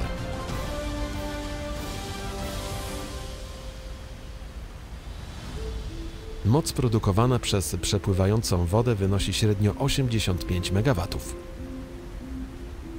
Detifos jest miejscem, gdzie zdecydowanie można w pełni odczuć tę moc. Dla nas to numer 1 wszystkich wodospadów na Islandii.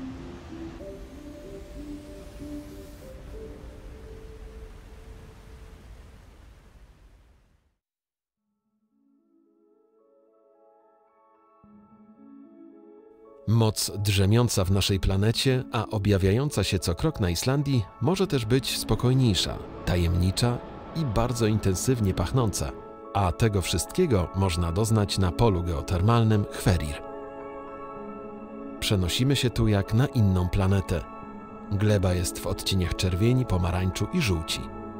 W wielu miejscach stalowo-szare kratery. Nad całym obszarem unosi się zapach siarki.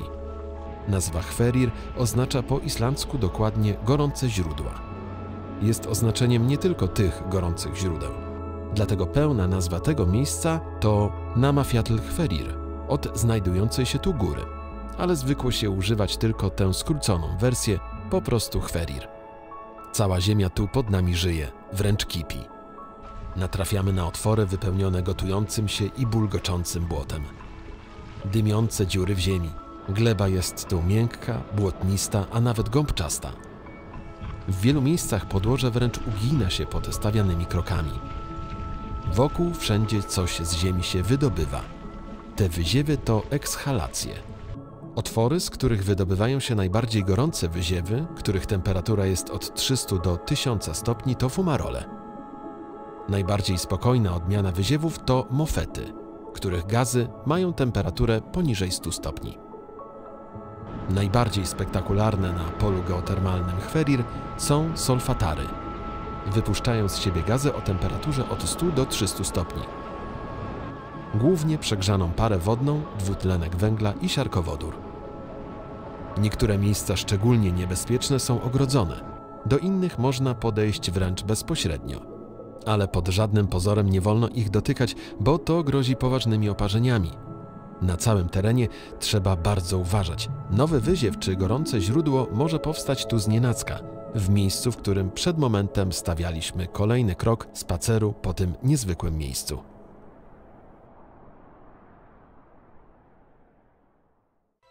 Nic dziwnego, że siły drzemiące tu pod powierzchnią postanowiono wykorzystać w praktyczny sposób. Znajduje się tu jedna z wielu na Islandii elektrownia geotermalna Krafla. Jak sama nazwa wskazuje, zlokalizowana jest w pobliżu wulkanu Krafla i jeziora Mývatn. Dzięki 33 odwiertom jest w stanie wyprodukować energię o mocy 60 MW. Uruchomiono ją w 1977 roku, ale pełną moc udało się osiągnąć dopiero w 1996. Na przeszkodzie w realizacji projektu stawały wielokrotne erupcje wulkanów w otoczeniu. Jeden z odwiertów uznawany jest za najgorętszy odwiert geotermalny na świecie. Osiąga on w najniższym punkcie magmę o temperaturze 430 stopni. Produkcja energii elektrycznej na Islandii prawie w 100% pochodzi ze źródeł odnawialnych.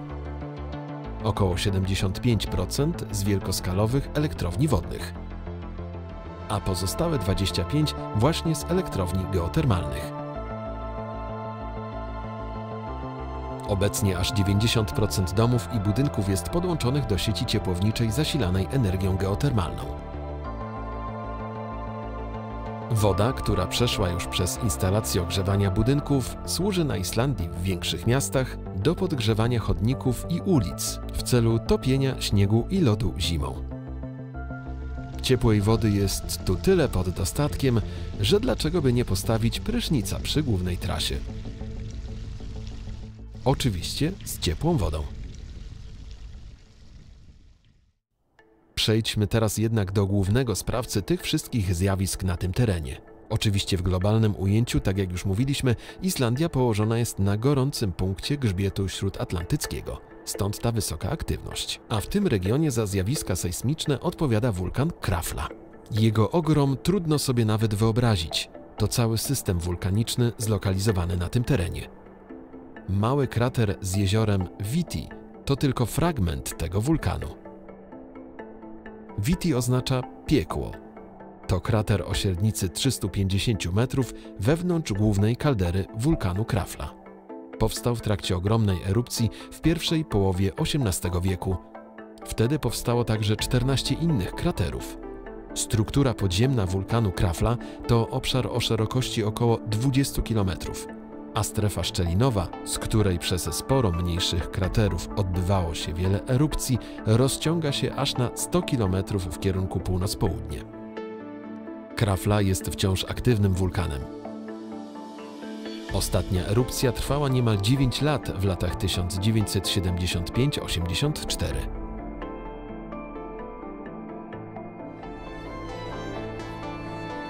Krafla uznawana jest za nieprzewidywalny i niebezpieczny wulkan.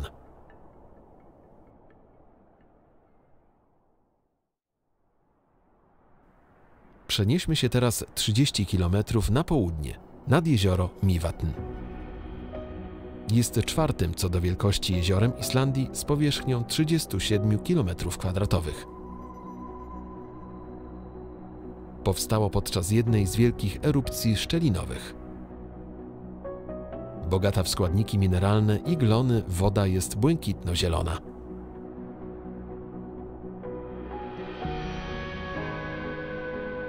Aktywny wulkanicznie teren utworzył tu także takie unikalne formacje. Wyglądają na stożki wulkaniczne, ale to pseudokratery. Skutustadagigar.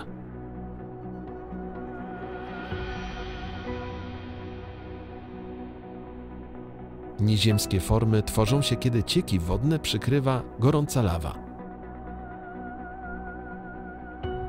Pod nią tworzy się komora pary wodnej o olbrzymim ciśnieniu. W końcu dochodzi do rozerwania skorupy i utworzenia stożków podobnych do kraterów wulkanów lub też kraterów powstających po uderzeniach meteorytów. Kratery te jednak nie są połączone z ogniskiem wulkanicznym. Zyskały one nazwę stożków bez korzeni albo po prostu pseudokraterów. Tyle nauka, ale ich widok to poezja.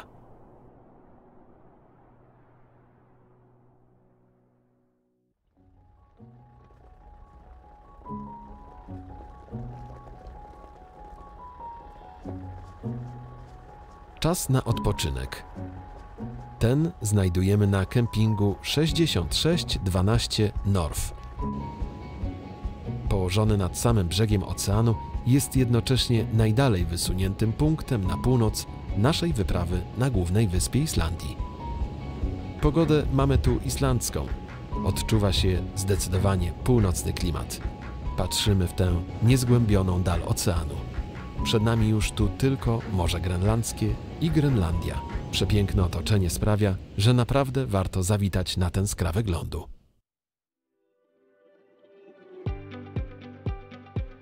Kolejny dzień rozpoczęliśmy od wizyty w jednym z północnych miasteczek.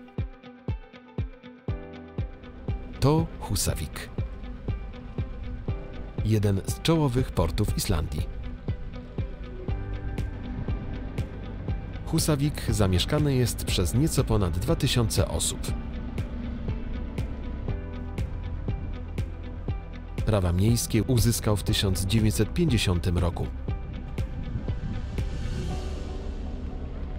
Dobrze rozwinęła się tu turystyka, ale miasto słynie z rybołówstwa, przetwórstwa ryb, a głównie z wielorybnictwa.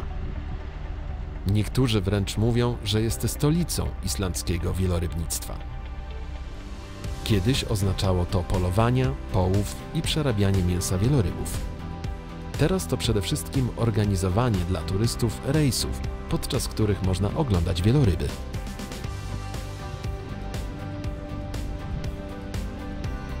Wizytówką Husaviku jest nie tylko port, ale też i kościół pochodzący z 1907 roku, który niektórzy uznają za najładniejszy kościół drewniany na Islandii.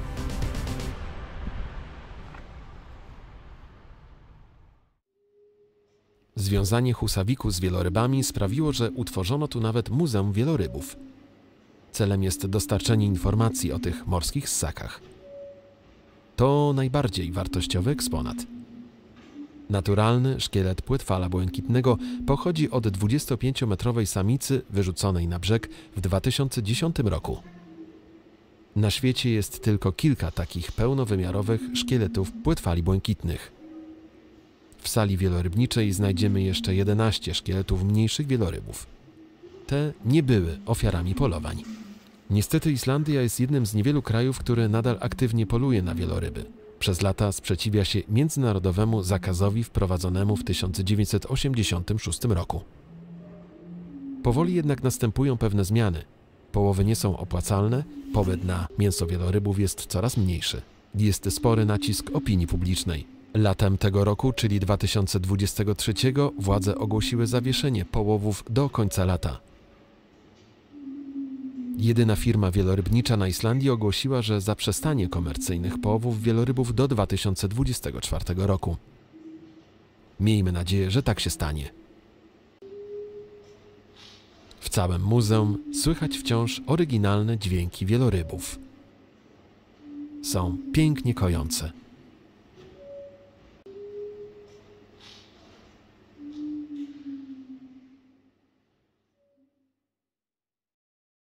A propos dźwięków, miasto Husavik odwiedziliśmy także z jeszcze jednego powodu. To tutaj działa się akcja filmu Eurovision Song Contest – Historia zespołu Fire Saga.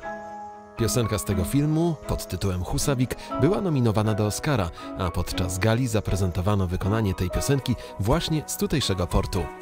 W mieście jest także wystawa konkursu piosenki Eurowizji, powszechnie nazywana Muzeum Eurowizji. Prezentuje historię konkursu, udział Islandii, stroje i instrumenty reprezentantów kraju w konkursie, a także kostiumy i rekwizyty z filmu. Pora odwiedzić kolejny ze słynnych islandzkich północnych wodospadów. Przed nami Godafoss, czyli w tłumaczeniu wodospad bogów. Godafoss przepływa przez 30-metrową skałę w kształcie podkowy, która dzieli się na dwie części. Pierwsza ma około 9, a druga 17 metrów. Po środku utworzyła się charakterystyczna mała wysepka. Woda spada tu z wysokości 30 metrów.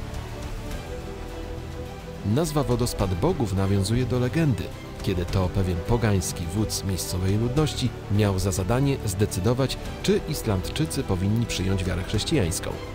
Gdy podjął decyzję, zebrał posągi pogańskich bóstw i wrzucił je do tego właśnie wodospadu na znak pożegnania z pogaństwem. Dodać można, że dziś najpopularniejsza religia na Islandii to luteranizm. Niektórzy, bardziej współcześnie jednak, twierdzą, że ten wodospad jest tak piękny, że aż boski. Nas niestety bogowie nie obdarzyli dobrą pogodą w ten dzień. Ta jednak islandzkim wodospadom dodaje charakterystycznego uroku.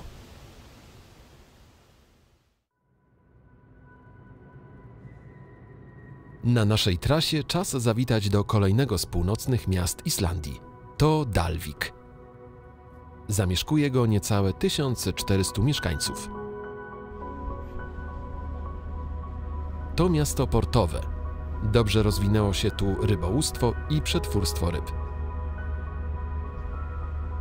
Nawet nie wiedząc o tym, domyślamy się po zapachu, który unosi się w całej osadzie.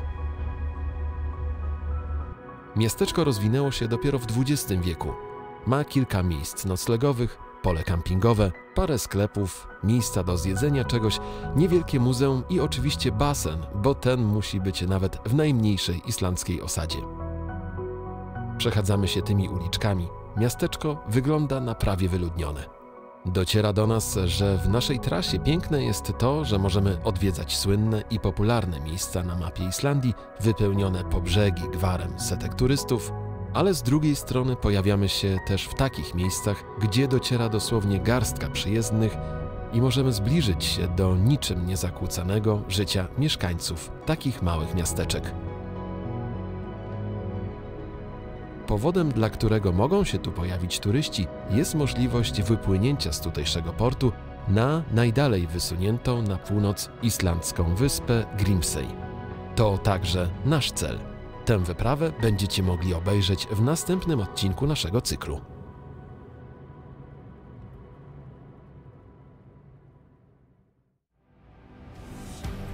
Dla nas to pora, by zawitać na kolejnym kempingu. To Lambeyri. Pole położone pośród wiejskich gospodarstw bezpośrednio nad rzeką. Nie jest to pole duże, ale bardzo dobrze prowadzone. Infrastruktura na wysokim poziomie. Wszystkim możemy polecić wizytę w tym miejscu. Większość odwiedzających podkreśla ten największy atut. Basen z gorącą wodą geotermalną. Po całym dniu wędrowania i podróżowania to idealne miejsce do relaksu. Jest wliczone w cenę pobytu kempingowego. Idealny pomysł na noc świętojańską.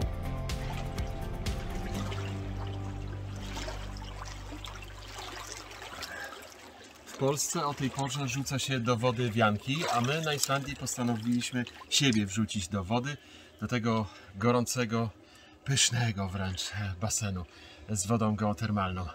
Ten basen jest na jednym z kempingów, na którym dzisiaj będziemy nocować, ale nocowanie to trochę niewłaściwa nazwa, bo tak jasno będzie przez całą tę noc. Teraz jest 1:00 w nocy.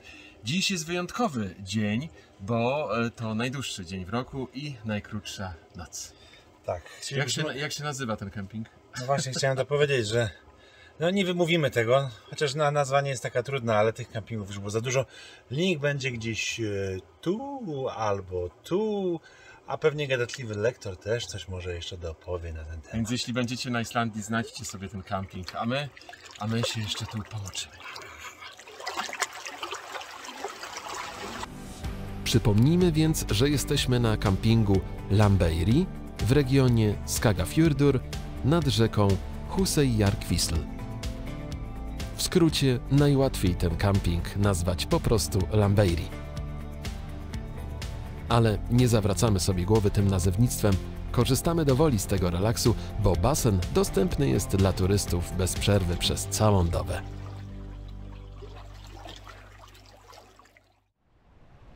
Następny dzień rozpoczynamy od podróży w dół rzeki Huseyjarkvísl. Nasz cel to jedna z ukrytych perełek w północnej części Islandii. Bardzo lubimy takie miejsca, do których dociera naprawdę niewielu turystów, a które warte są odkrycia. To wodospad Reykjafoss.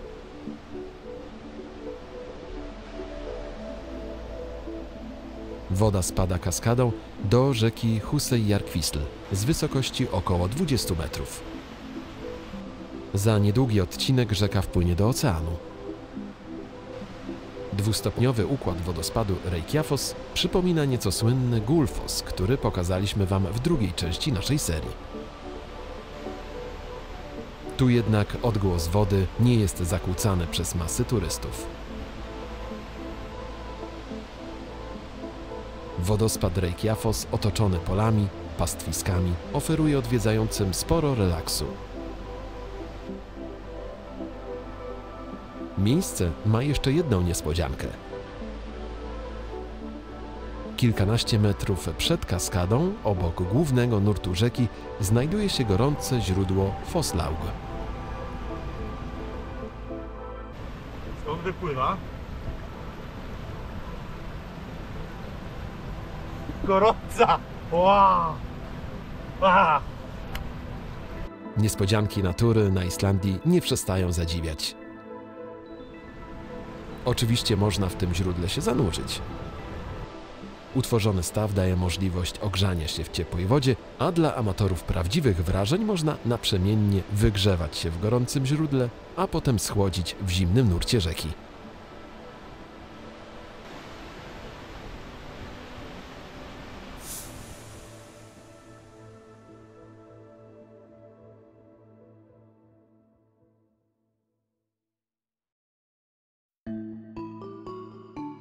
Po relaksie w naturalnym islandzkim spa pora na sporą dawkę islandzkiej historii.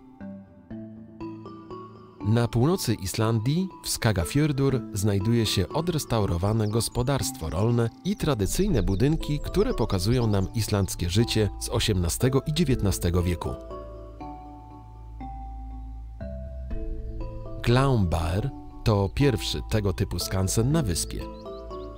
Gospodarstwo było zamieszkiwane do 1947 roku, a zostało otwarte dla zwiedzających w 1952.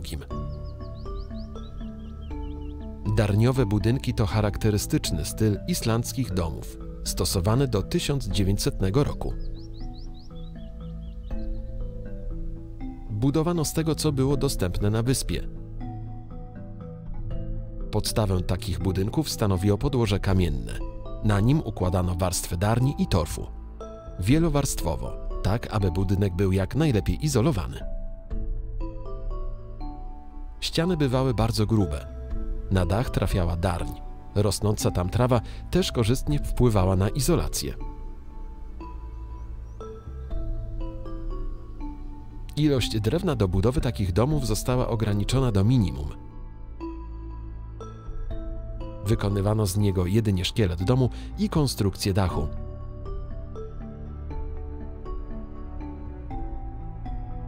Ogrzewaniem tych domów było kuchenne palenisko.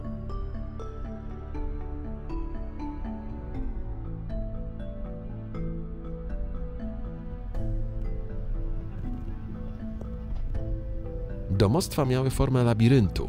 Budynek główny był połączony z kilkoma budynkami funkcjonalnymi. Wszystko zespajał korytarz.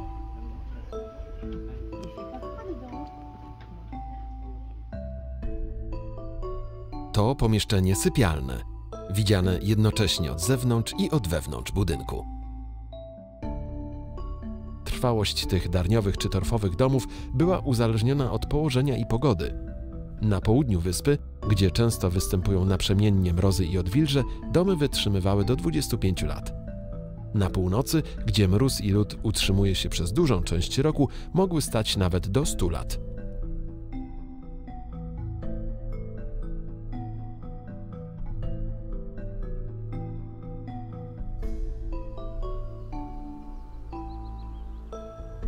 Obecnie na terenie skansenu znajdują się także dwa przeniesione tu tradycyjne domy drewniane: Gilstoffa i Ashus. Żółty budynek Ashus został zbudowany w latach 1884–86. Znajdują się tu wystawy sztuki i herbaciarnia. Tu także można spróbować domowych islandzkich przysmaków.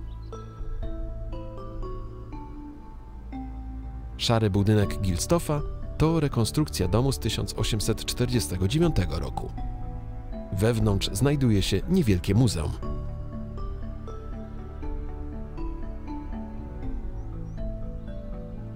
Nieopodal gospodarstwa skansenu Glaumbaur znajduje się kościół Viðimýrarkirkja. Łączy go z poprzednimi budynkami darniowa konstrukcja. Jest jednym z 5 ocalałych takich kościołów na Islandii. Dzięki zachowaniu pierwotnej konstrukcji uważany jest za jeden z najcenniejszych obiektów XIX-wiecznej architektury islandzkiej. Pierwszy kościół postawiono tu już w XII wieku. Ten obecny został wybudowany w 1834. Jest to czynna świątynia parafialna Luterańskiego Narodowego Kościoła Islandii dla około 180 wiernych mieszkających w najbliższej okolicy.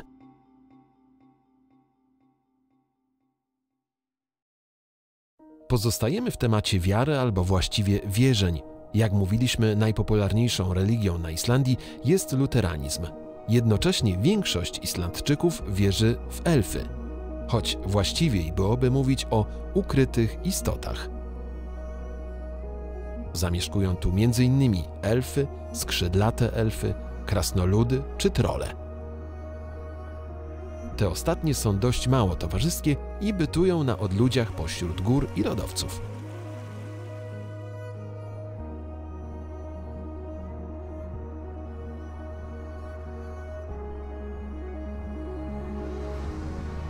Oto miejsce, którego stworzenie przypisuje się pewnej trollowej kobiecie o imieniu Kola.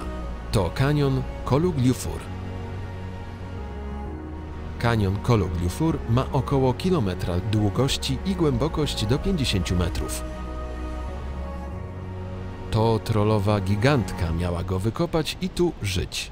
Stąd, według twórców tej legendy, konkretne skały mają być jej łożem czy kotłem. Na pobliskim wzgórzu jest podobno jej grób, gdzie ma być ukryty też skarb, ale jak zawsze w islandzkich legendach nie można go odnaleźć.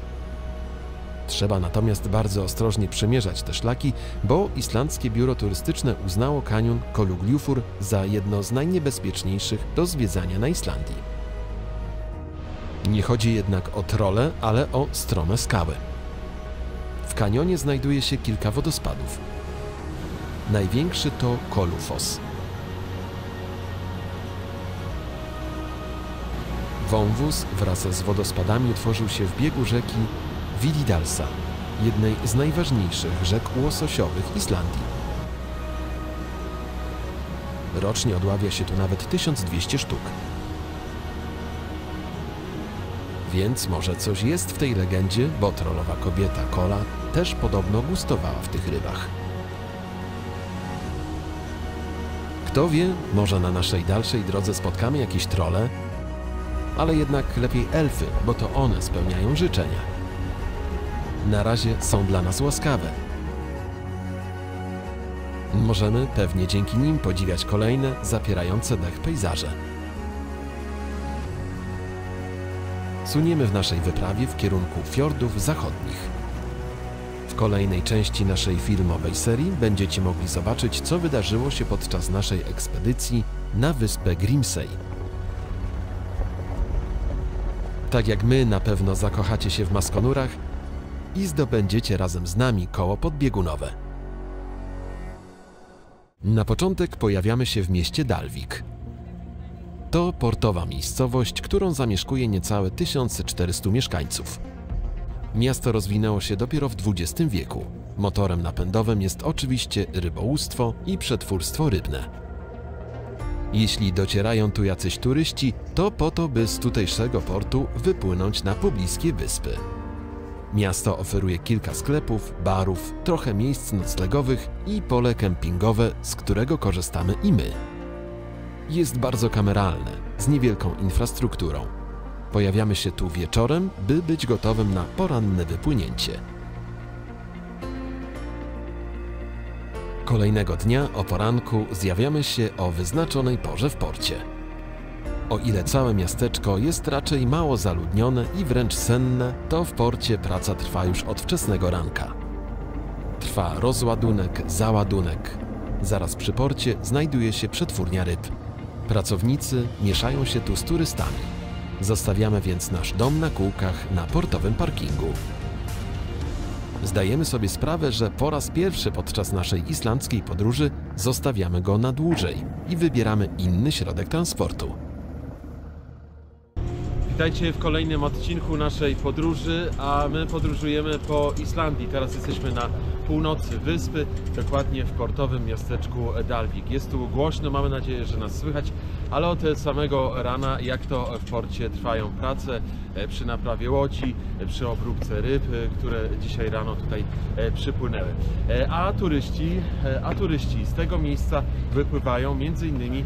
na pobliską wyspę Grimsey. No nie taką pobliską, bo trochę ta podróż potrwa. No cóż, za nami jest port teraz, a tutaj widzicie teraz miasteczko Dalvik. No a po tej stronie mamy już przygotowany statek, którym popłyniemy na wyspę Grimsey, gdzie między innymi mamy zamiar zdobyć koło podbiegunowe. No to co? Trzeba zająć miejsca. Wchodzimy do środka. Bilety na prom kupiliśmy wcześniej, korzystając ze strony internetowej operatora. Link podajemy Wam w opisie pod filmem. Zaokrętowanie pasażerów nie trwa może zbyt długo. Nie jest ich aż tak sporo, może kilkadziesiąt osób. Nie ma tu żadnych miejscówek, każdy zajmuje dowolne miejsce, ale trzeba pamiętać, że prom jest zarówno pasażerski, jak i towarowy. Równocześnie z turystami trwa więc załadunek tego wszystkiego, co trzeba przetransportować na wyspę Grimsey. Wypływamy punktualnie, zostawiając północny port Dalvik. W okresie letnim prom na Grimsey pływa 5 razy w tygodniu. Wypływa z Dalviku o godzinie 9. Przypływa na Grimsey o 12. Powrót w zależności od dnia może być o 14, 16 lub 17. Najlepiej wybrać opcję z najdłuższym 5-godzinnym pobytem na wyspie.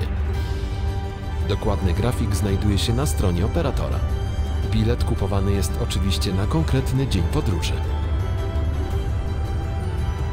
Na statku do dyspozycji pasażerów jest kilka pokładów.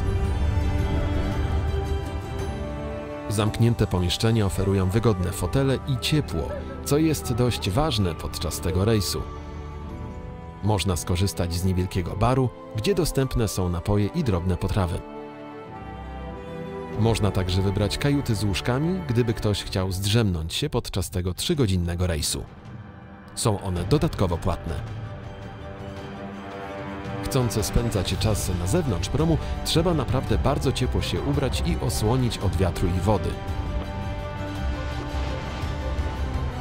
Uprzedzamy także tych, którzy źle znoszą rejs statkami. Tu naprawdę mocno buja i kołysze. Zażyjcie już zawczasu to, co trzeba, by nie przechorować tego całego rejsu. Ci, którzy czują się dobrze, mogą podziwiać piękno zatoki, z której wypływamy.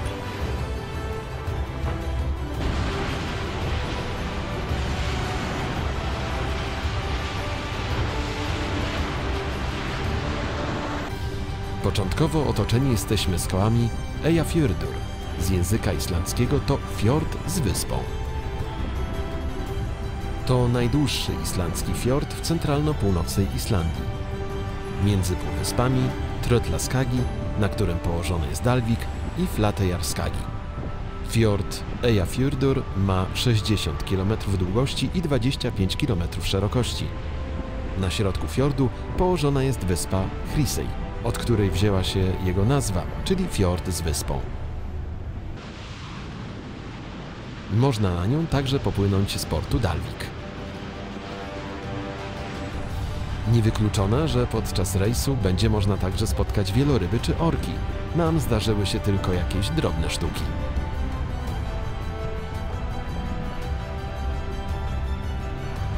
Wyspa Grimsey położona jest 40 km od portu Dalvik.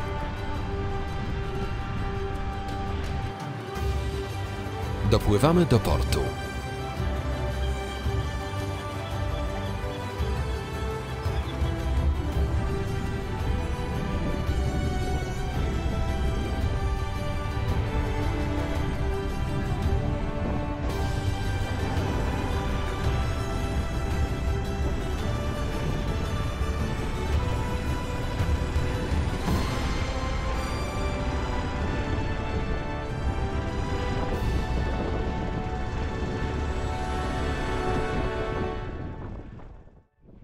Dotarliśmy do portu na wyspie Grimsey. Rejs trwał 3,5 godziny prawie. Jest bardzo zimno, widzicie różnicę w naszym ubiorze.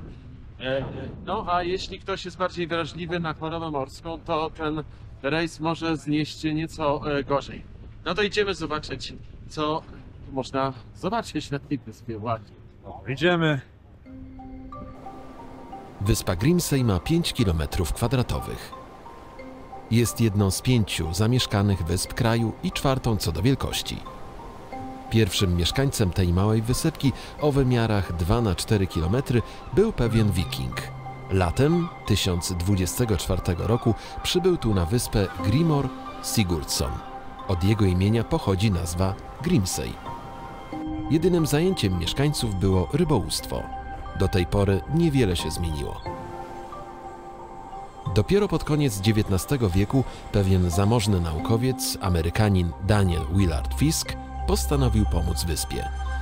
Funkcjonującym wówczas 11 gospodarstwom dostarczył statkiem wiele niezbędnych rzeczy do życia, ale także ładunek drewna i marmurową szachownicę. Do niej jeszcze wrócimy. Sfinansował budowę szkoły, biblioteki i pozostawił sporą darowiznę. Do 1920 roku z głównej wyspy Islandii statek przypływał tu 2 razy do roku. Telefon założono tu w 1931 roku, a elektryczność w 1945. Jedyna osada na wyspie to Sandvik.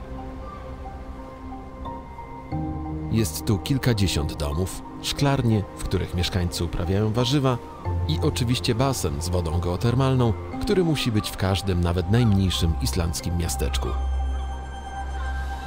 Jest tu też jedna droga, która otacza wyspę wzdłuż wybrzeża. Latem średnia temperatura powietrza rzadko przekracza tu 10 stopni. Na stałe mieszka tu kilkadziesiąt osób. Na zimę pozostaje z tego kilkanaście. Latem przyjeżdżają właściciele, którzy prowadzą kilka pensjonatów czy barów. Na zimę pozostają tylko najwytrwalsi rybacy. Gdyby ktoś chciał dotrzeć na wyspę Grimsey drogą inną niż morską, to na tej malutkiej wyspie zbudowano także niewielkie lotnisko. Obecnie latają tu linie Norland Air. Ilość lotów zależy od sezonu. Wydaje się jednak, że prawdziwymi gospodarzami wyspy są ptaki. Przed wylądowaniem i przed startem, pasem startowym, musi przejechać kilkakrotnie samochód, aby wypłoszyć tysiące naszych skrzydlatych, rozwrzeszczanych przyjaciół. Ptaki są tu wszędzie, niezwykle hałasują i często bywają agresywne nawet wobec ludzi. Zaleca się wręcz posiadanie czegoś do odganiania. Wielokrotnie zdarzało się, że ptaki dotkliwie kogoś podziobały. Powodem tego zachowania są miejsca lęgowe ptaków zajmujące sporą część wyspy. Na Grimsey żyje 36 gatunków ptaków. Jeden z gatunków ptaków jest najliczniejszy. Może stanowić wizytówkę Grimsey. To maskonury. Maskonury to urocze, niewielkie, mierzące około 18 cm i ważące pół kilograma ptaki, zwane też papugami północy. Na Islandii rozmnaża się 60% światowej populacji maskonurów atlantyckich. Na lądzie pozostają tylko w okresie rozrodczym. Poza nim na stałe przebywają na wodach oceanu. Mają nieprzemakalne pióra, mogą pić słoną wodę i są świetnymi nurkami. Gniazda zakładają w wykopanych przez siebie norkach lub między skałami klifów. Składają tylko jedno jajo rocznie. Wracają do tej samej norki z tym samym partnerem. Młode wykluwa się po 40 dniach. Opuszcza kolonię i po 3 latach na oceanie wraca w miejsce rodzinnego gniazda. Niektórzy mówią, że maskonury wyglądają jak kolorowe latające pingwiny, ale są w tak pięknych kolorach tylko w sezonie lęgowym. Zimą stają się szare. Maskonury można zobaczyć w kilku miejscach w Islandii, ale Grimsey to jedno z najlepszych miejsc. Maskonury pojawiają się zawsze w czerwcu i co ciekawe, po okresie lęgowym wszystkie maskonury znikają z wyspy w ciągu jednej nocy. Zazwyczaj między 15 a 20 sierpnia.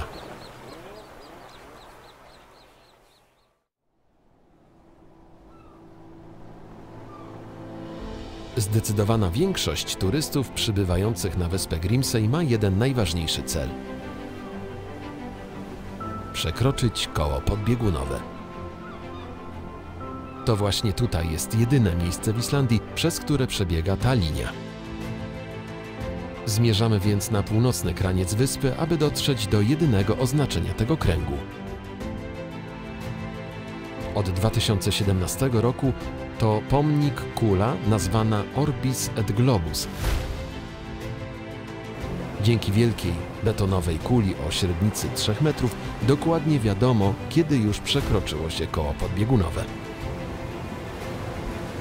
I dotarliśmy. Tak właśnie zdobywamy koło podbiegunowe.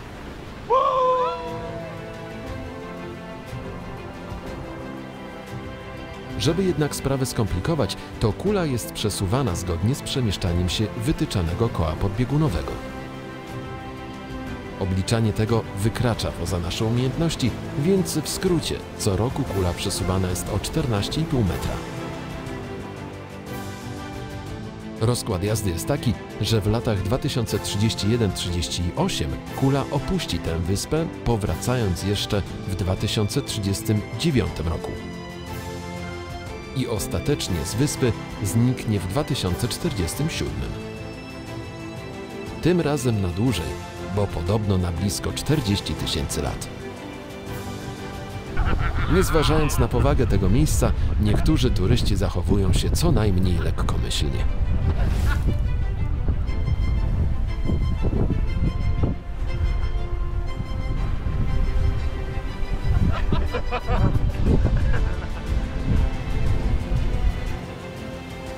A zupełnie na poważnie zastanawiamy się, gdzie umieszczona zostanie ta kula, kiedy koło podbiegunowe wytyczone będzie już poza krawędzią wyspy. Bez względu na to, podróżnicy, spieszcie się, bo koło podbiegunowe na Grimsey nie będzie na Was czekać wiecznie. Po wędrówce i zdobyciu koła podbiegunowego należy się odpoczynek. To miejsce wydało nam się idealne na piknik.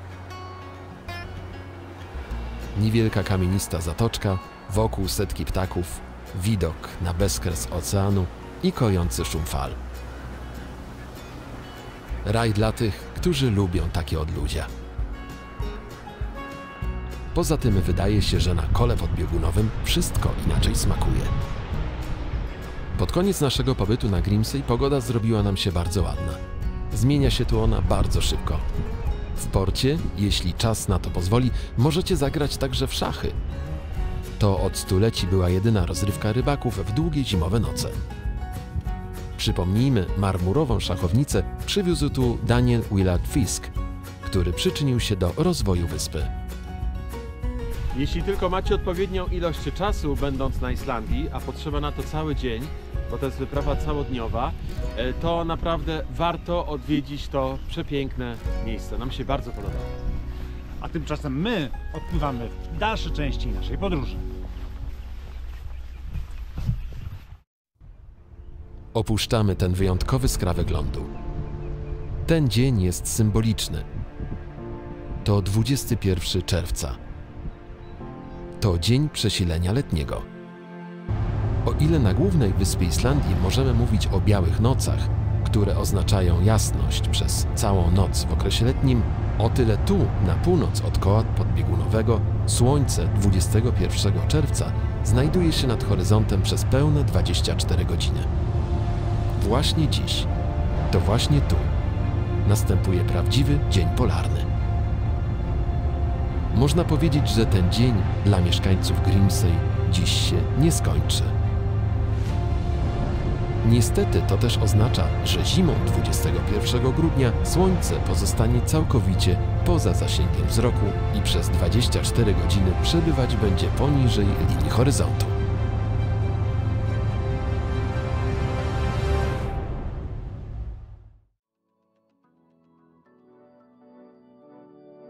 Fiordy zachodnie to spory półwysep znajdujący się w północno-zachodniej Islandii.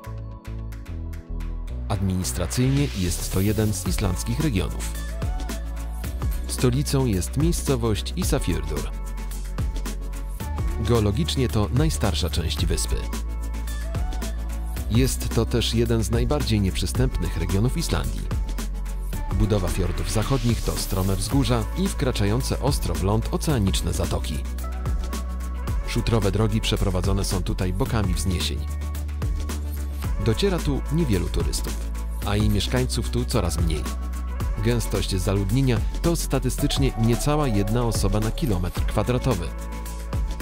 W całym regionie mieszka niecałe 7 000, z czego duża część w stolicy regionu Ísafjörður. pozostali bytują w samotnych farmach i w mniejszych osadach. Docieramy do jednej z takich miejscowości położonej na południowym wybrzeżu fiordu Dýrafjörður. Fingeri ma nieco ponad 200 mieszkańców i jest przyklejone do wzgórza Sandafell. Na szczęście mają też kamping Fingerarodi, położony malowniczo tuż nad zatoką fiordu. Doskonały odpoczynek po pierwszym zderzeniu z przemierzaniem fiordów zachodnich.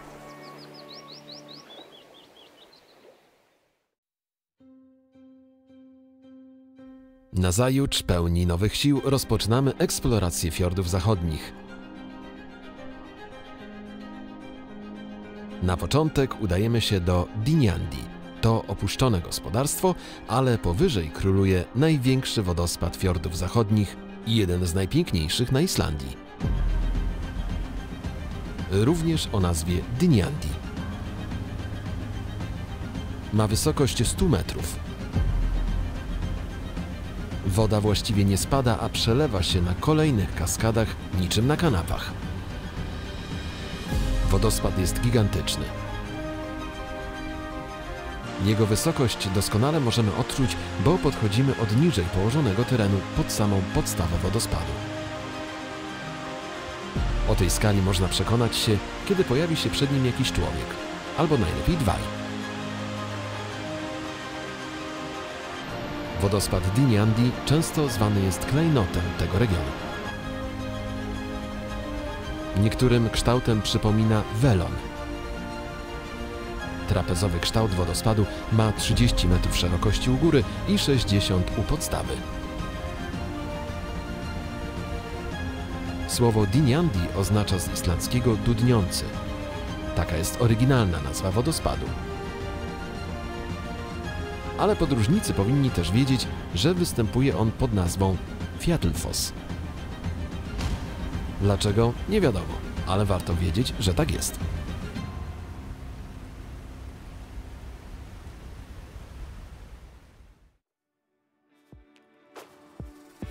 Przemierzamy kolejne trudne odcinki dróg na fiordach zachodnich. Zmierzamy na zachód.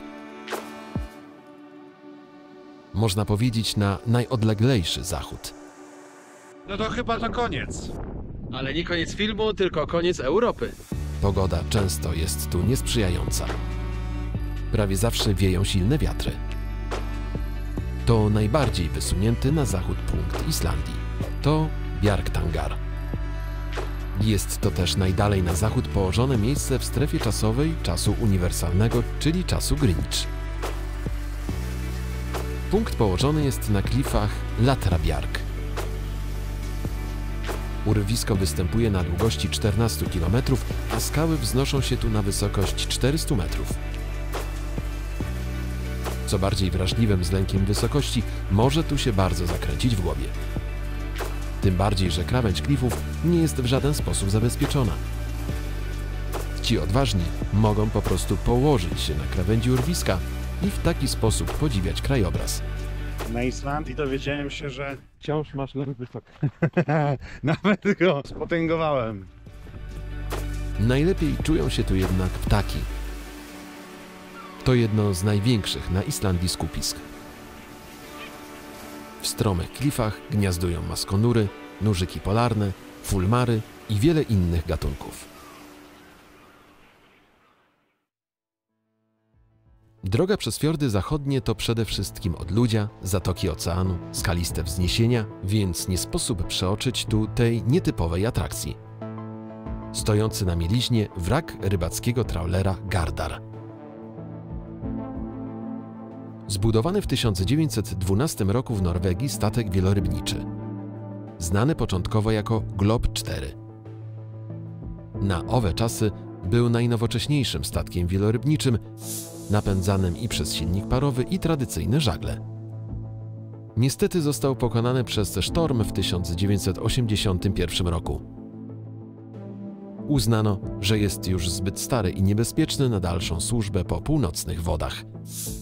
Pozostał na tej mieliźnie w dolinie Skapadalur, na której stoi do dziś. Stanowi dość ponurą wizytówkę fiordów zachodnich.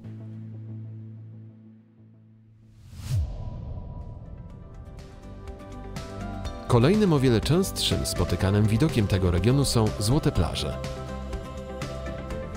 Po okrążeniu już prawie całej Islandii przyzwyczailiśmy się do stromych klifów i czarnych brzegów nad oceanem.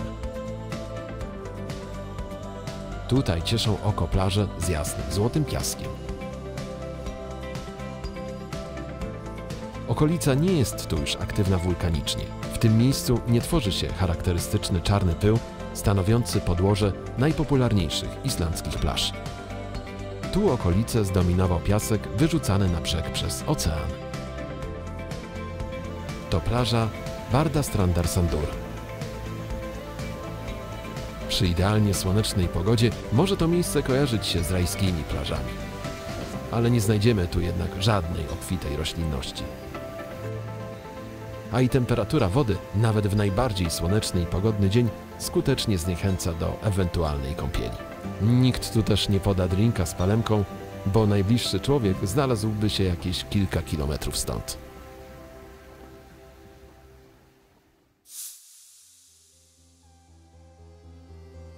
Nikt jednak nie myśli o takich przyjemnościach, przemierzając drogi fiordów zachodnich. Przejechaliśmy w czasie naszej podróży po Islandii 3500 kilometrów wokół wybrzeża całej wyspy. Tak trudnych warunków jak tu, na fiordach zachodnich, nie spotkaliśmy dotychczas. Linia brzegowa fiordów zachodnich ma ponad 2000 kilometrów. Stanowi 1/3 linii brzegowej całej wyspy. Wzdłuż niej można znaleźć ponad 50 fiordów i zatok. Te sięgają nawet 10 kilometrów w głąb kraju. Wzgórza mają tu wysokość nawet do 900 metrów. Tu przekonaliśmy się, jak ciężkie może być podróżowanie po Islandii. Drogi są wąskie, z nawierzchnią kamienistą. Tuż za brzegiem takiego traktu często przebiega kilkusetmetrowe urwisko. Tylko kilka odcinków ma bariery ochronne. Większość nie jest w żaden sposób zabezpieczona.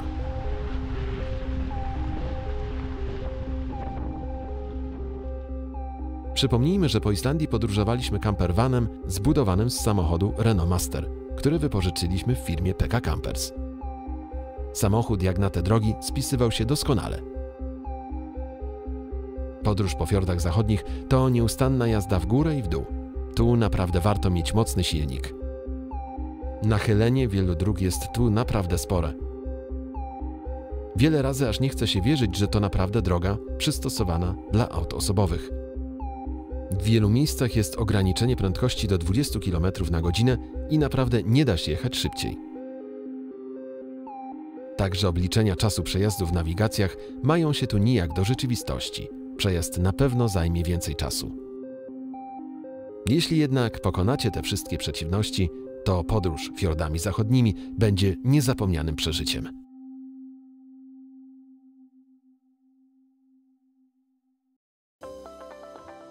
Opuszczamy region fiordy zachodnie, ale poruszamy się nadal wzdłuż zachodniego wybrzeża Islandii, docierając na półwysep Snæfellsnes.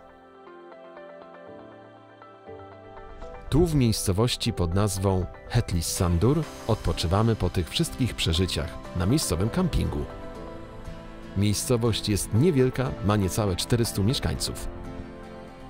Atrakcją tego pola kempingowego jest położenie na polu lawowym. Widok zastygłej lawy, pokrytej już po latach islandzkimi porostami, jest wyjątkowy. W poprzednich odcinkach naszej serii pokazywaliśmy Wam już zwierzęta zamieszkujące Islandię.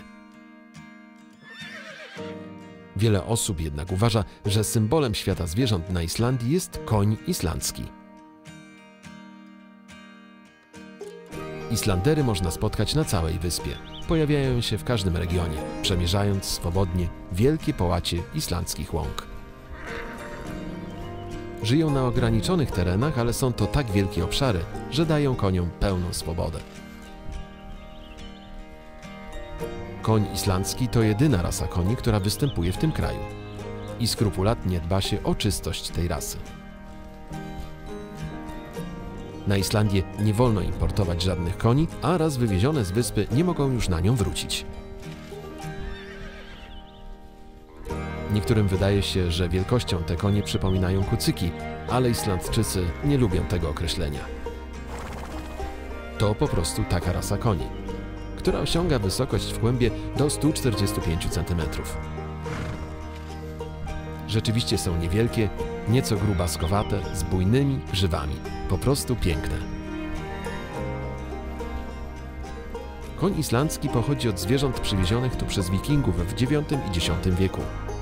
Przez lata konie stały się bardzo wytrzymałe, długowieczne i odporne na islandzki klimat. Na zimę zmieniają sierść na grubszą i gubią ją wiosną. Nie robią na nich wrażenia silne islandzkie wiatry i burze śnieżne. Spokojnie mogą przemierzać lodowate islandzkie rzeki.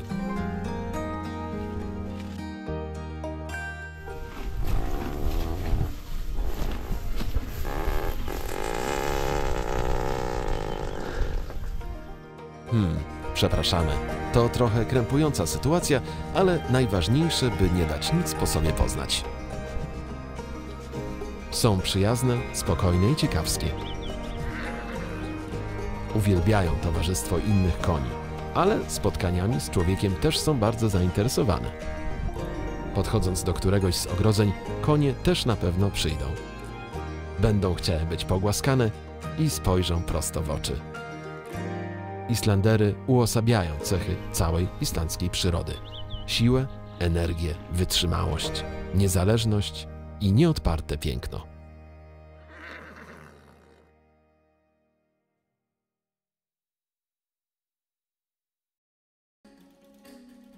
Przemierzamy trasy półwyspu Snæfellsnes. Krajobraz tej zachodniej krainy nazywany jest niekiedy Islandią w miniaturze. Można tu znaleźć wiele typowych dla tego kraju krajobrazów. Centralnym punktem jest wulkan Snæfellsjökull, na szczycie którego znajduje się lodowiec. Wzdłuż wybrzeża znajdziemy kilka niewielkich miasteczek, za to wiele wzniesień i całkiem wysokich szczytów. Pojawiamy się w jednym z takich miasteczek, Grundarfjörður, by spotkać się z jednym z najsłynniejszych szczytów. Przed nami Kirkjufell. Wielu uważa go za wizytówkę całej Islandii. W wolnym tłumaczeniu góra kościelna. Okazały szczyt wyniesiony na 463 metry nad poziomem morza. Powstanie Kirkjufell to efekt wspólnego działania wulkanów i lodowców, czyli dwóch głównych żywiołów na Islandii. Niższą część stanowią osady, które powstały w epoce lodowcowej ponad 1 000 000 lat temu. Górna część to warstwy z kolejnych erupcji wulkanów. Podczas zlodowacenia dwa lodowce otoczyły górę, rzeźbiąc ją do takiego kształtu, jak widzimy teraz. Po zejściu lodowców powstało piękne dzieło. Do tego kilkaset metrów od góry mały strumień przepływa po 2 stopniach skalnych, tworząc niewielkie wodospady. Dostały one nazwę od słynnej góry Kirkjufellofossar. Same w sobie nie byłyby może wyjątkowe, ale w połączeniu z górą tworzą widokówkowy krajobraz. Jeden z symboli Islandii.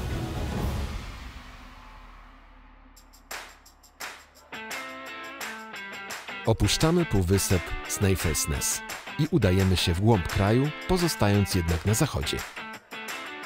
Wiemy, że będzie to już ostatni wodospad, który spotkamy podczas naszej wyprawy po Islandii. Do tej pory widzieliśmy już ich kilkadziesiąt, ale na zakończenie zostawiliśmy sobie ten najważniejszy. Cel to drugi najwyższy wodospad na Islandii, Glimur. Jednak aby do niego dotrzeć, trzeba pokonać kilkugodzinną wędrówkę. Nie jest ona wcale taka prosta, choć atrakcyjna turystycznie. Jeżeli mielibyśmy opisać jakoś wodospad, na który idziemy, Glimura, to jest wodospad, który daje najbardziej w kość. Podczas całej naszej wyprawy to najtrudniejsza wędrówka. Nie próbujcie robić tego w domu.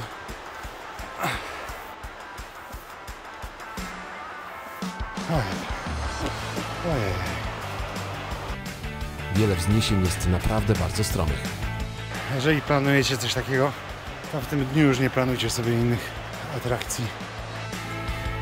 Można tu spotkać wiele mniejszych wodospadów czy pól lawowych. Wędrując, pojawiamy się także w jaskiniach.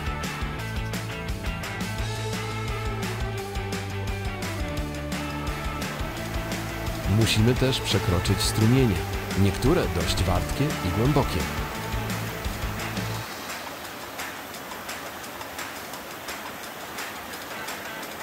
Musielibyśmy mieć więcej doświadczenia, żeby nie wyglądało to tak niezdarnie. Dolina fiordu Hvalfjordur potrafi dać w kość. Dodatkowo życie tu wędrowcom uprzykrzają miliardy muszek. Dobrze, że pamiętaliśmy o naszych kapeluszach z moskitierami. Tam, gdzie piękne widoki, tam i komary. Muchy, tfu. Wędrując do wodospadu, możecie wybrać jedną z dwóch tras biegnących po jednej lub po drugiej stronie wąwozu.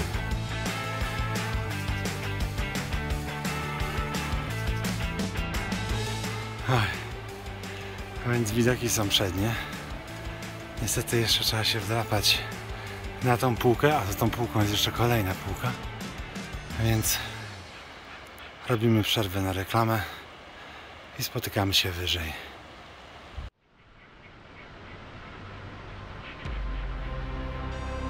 I oto naszym oczom ukazuje się Glimur. Mierzy 198 metrów. Zasila go rzeka Botnica, która ma źródła w pobliskich lodowcach. Pyszniący się Glimur, można powiedzieć, miał pecha. Do 2007 roku uznawano go za najwyższy wodospad Islandii.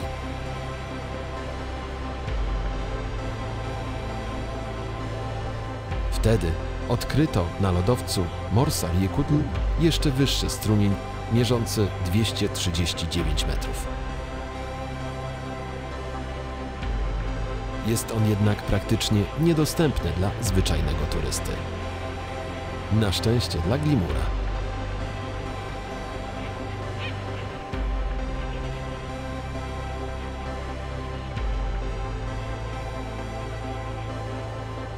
I jeszcze jedno. Glimur przeczy powszechnemu przekonaniu, że wszystkie wodospady na Islandii mają w nazwie końcówkę foss. Nie wszystkie.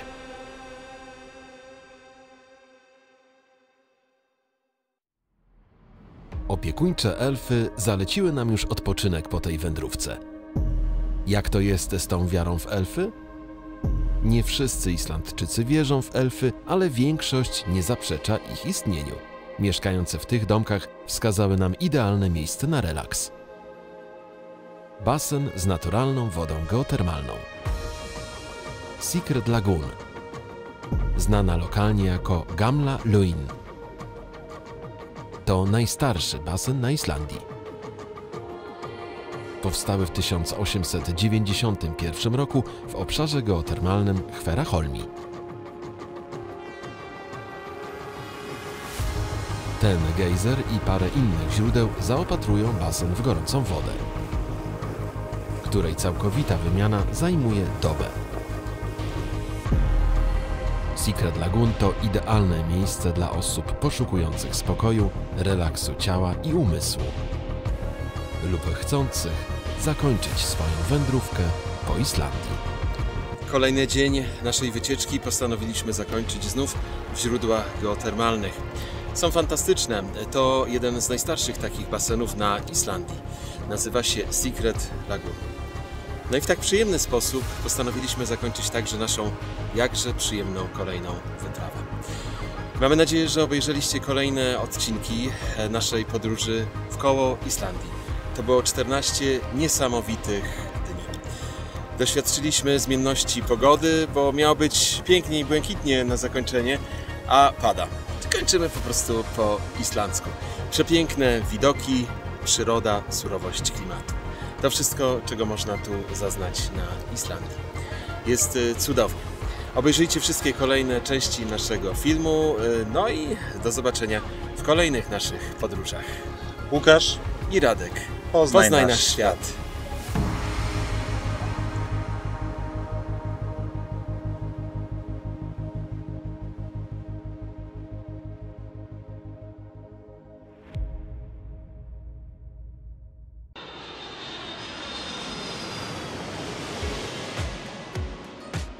Co roku tysiące osób odwiedzają tę wyspę.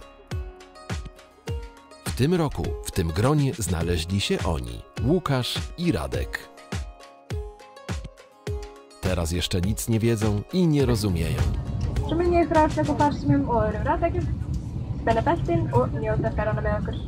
Przerażeni próbują się skupić na podróży, bo wiedzą, że niektóre samoloty kończą tam tak. Trzeba jeszcze tylko znaleźć odpowiednie wyjście. O, jest! Wyjście na Islandię.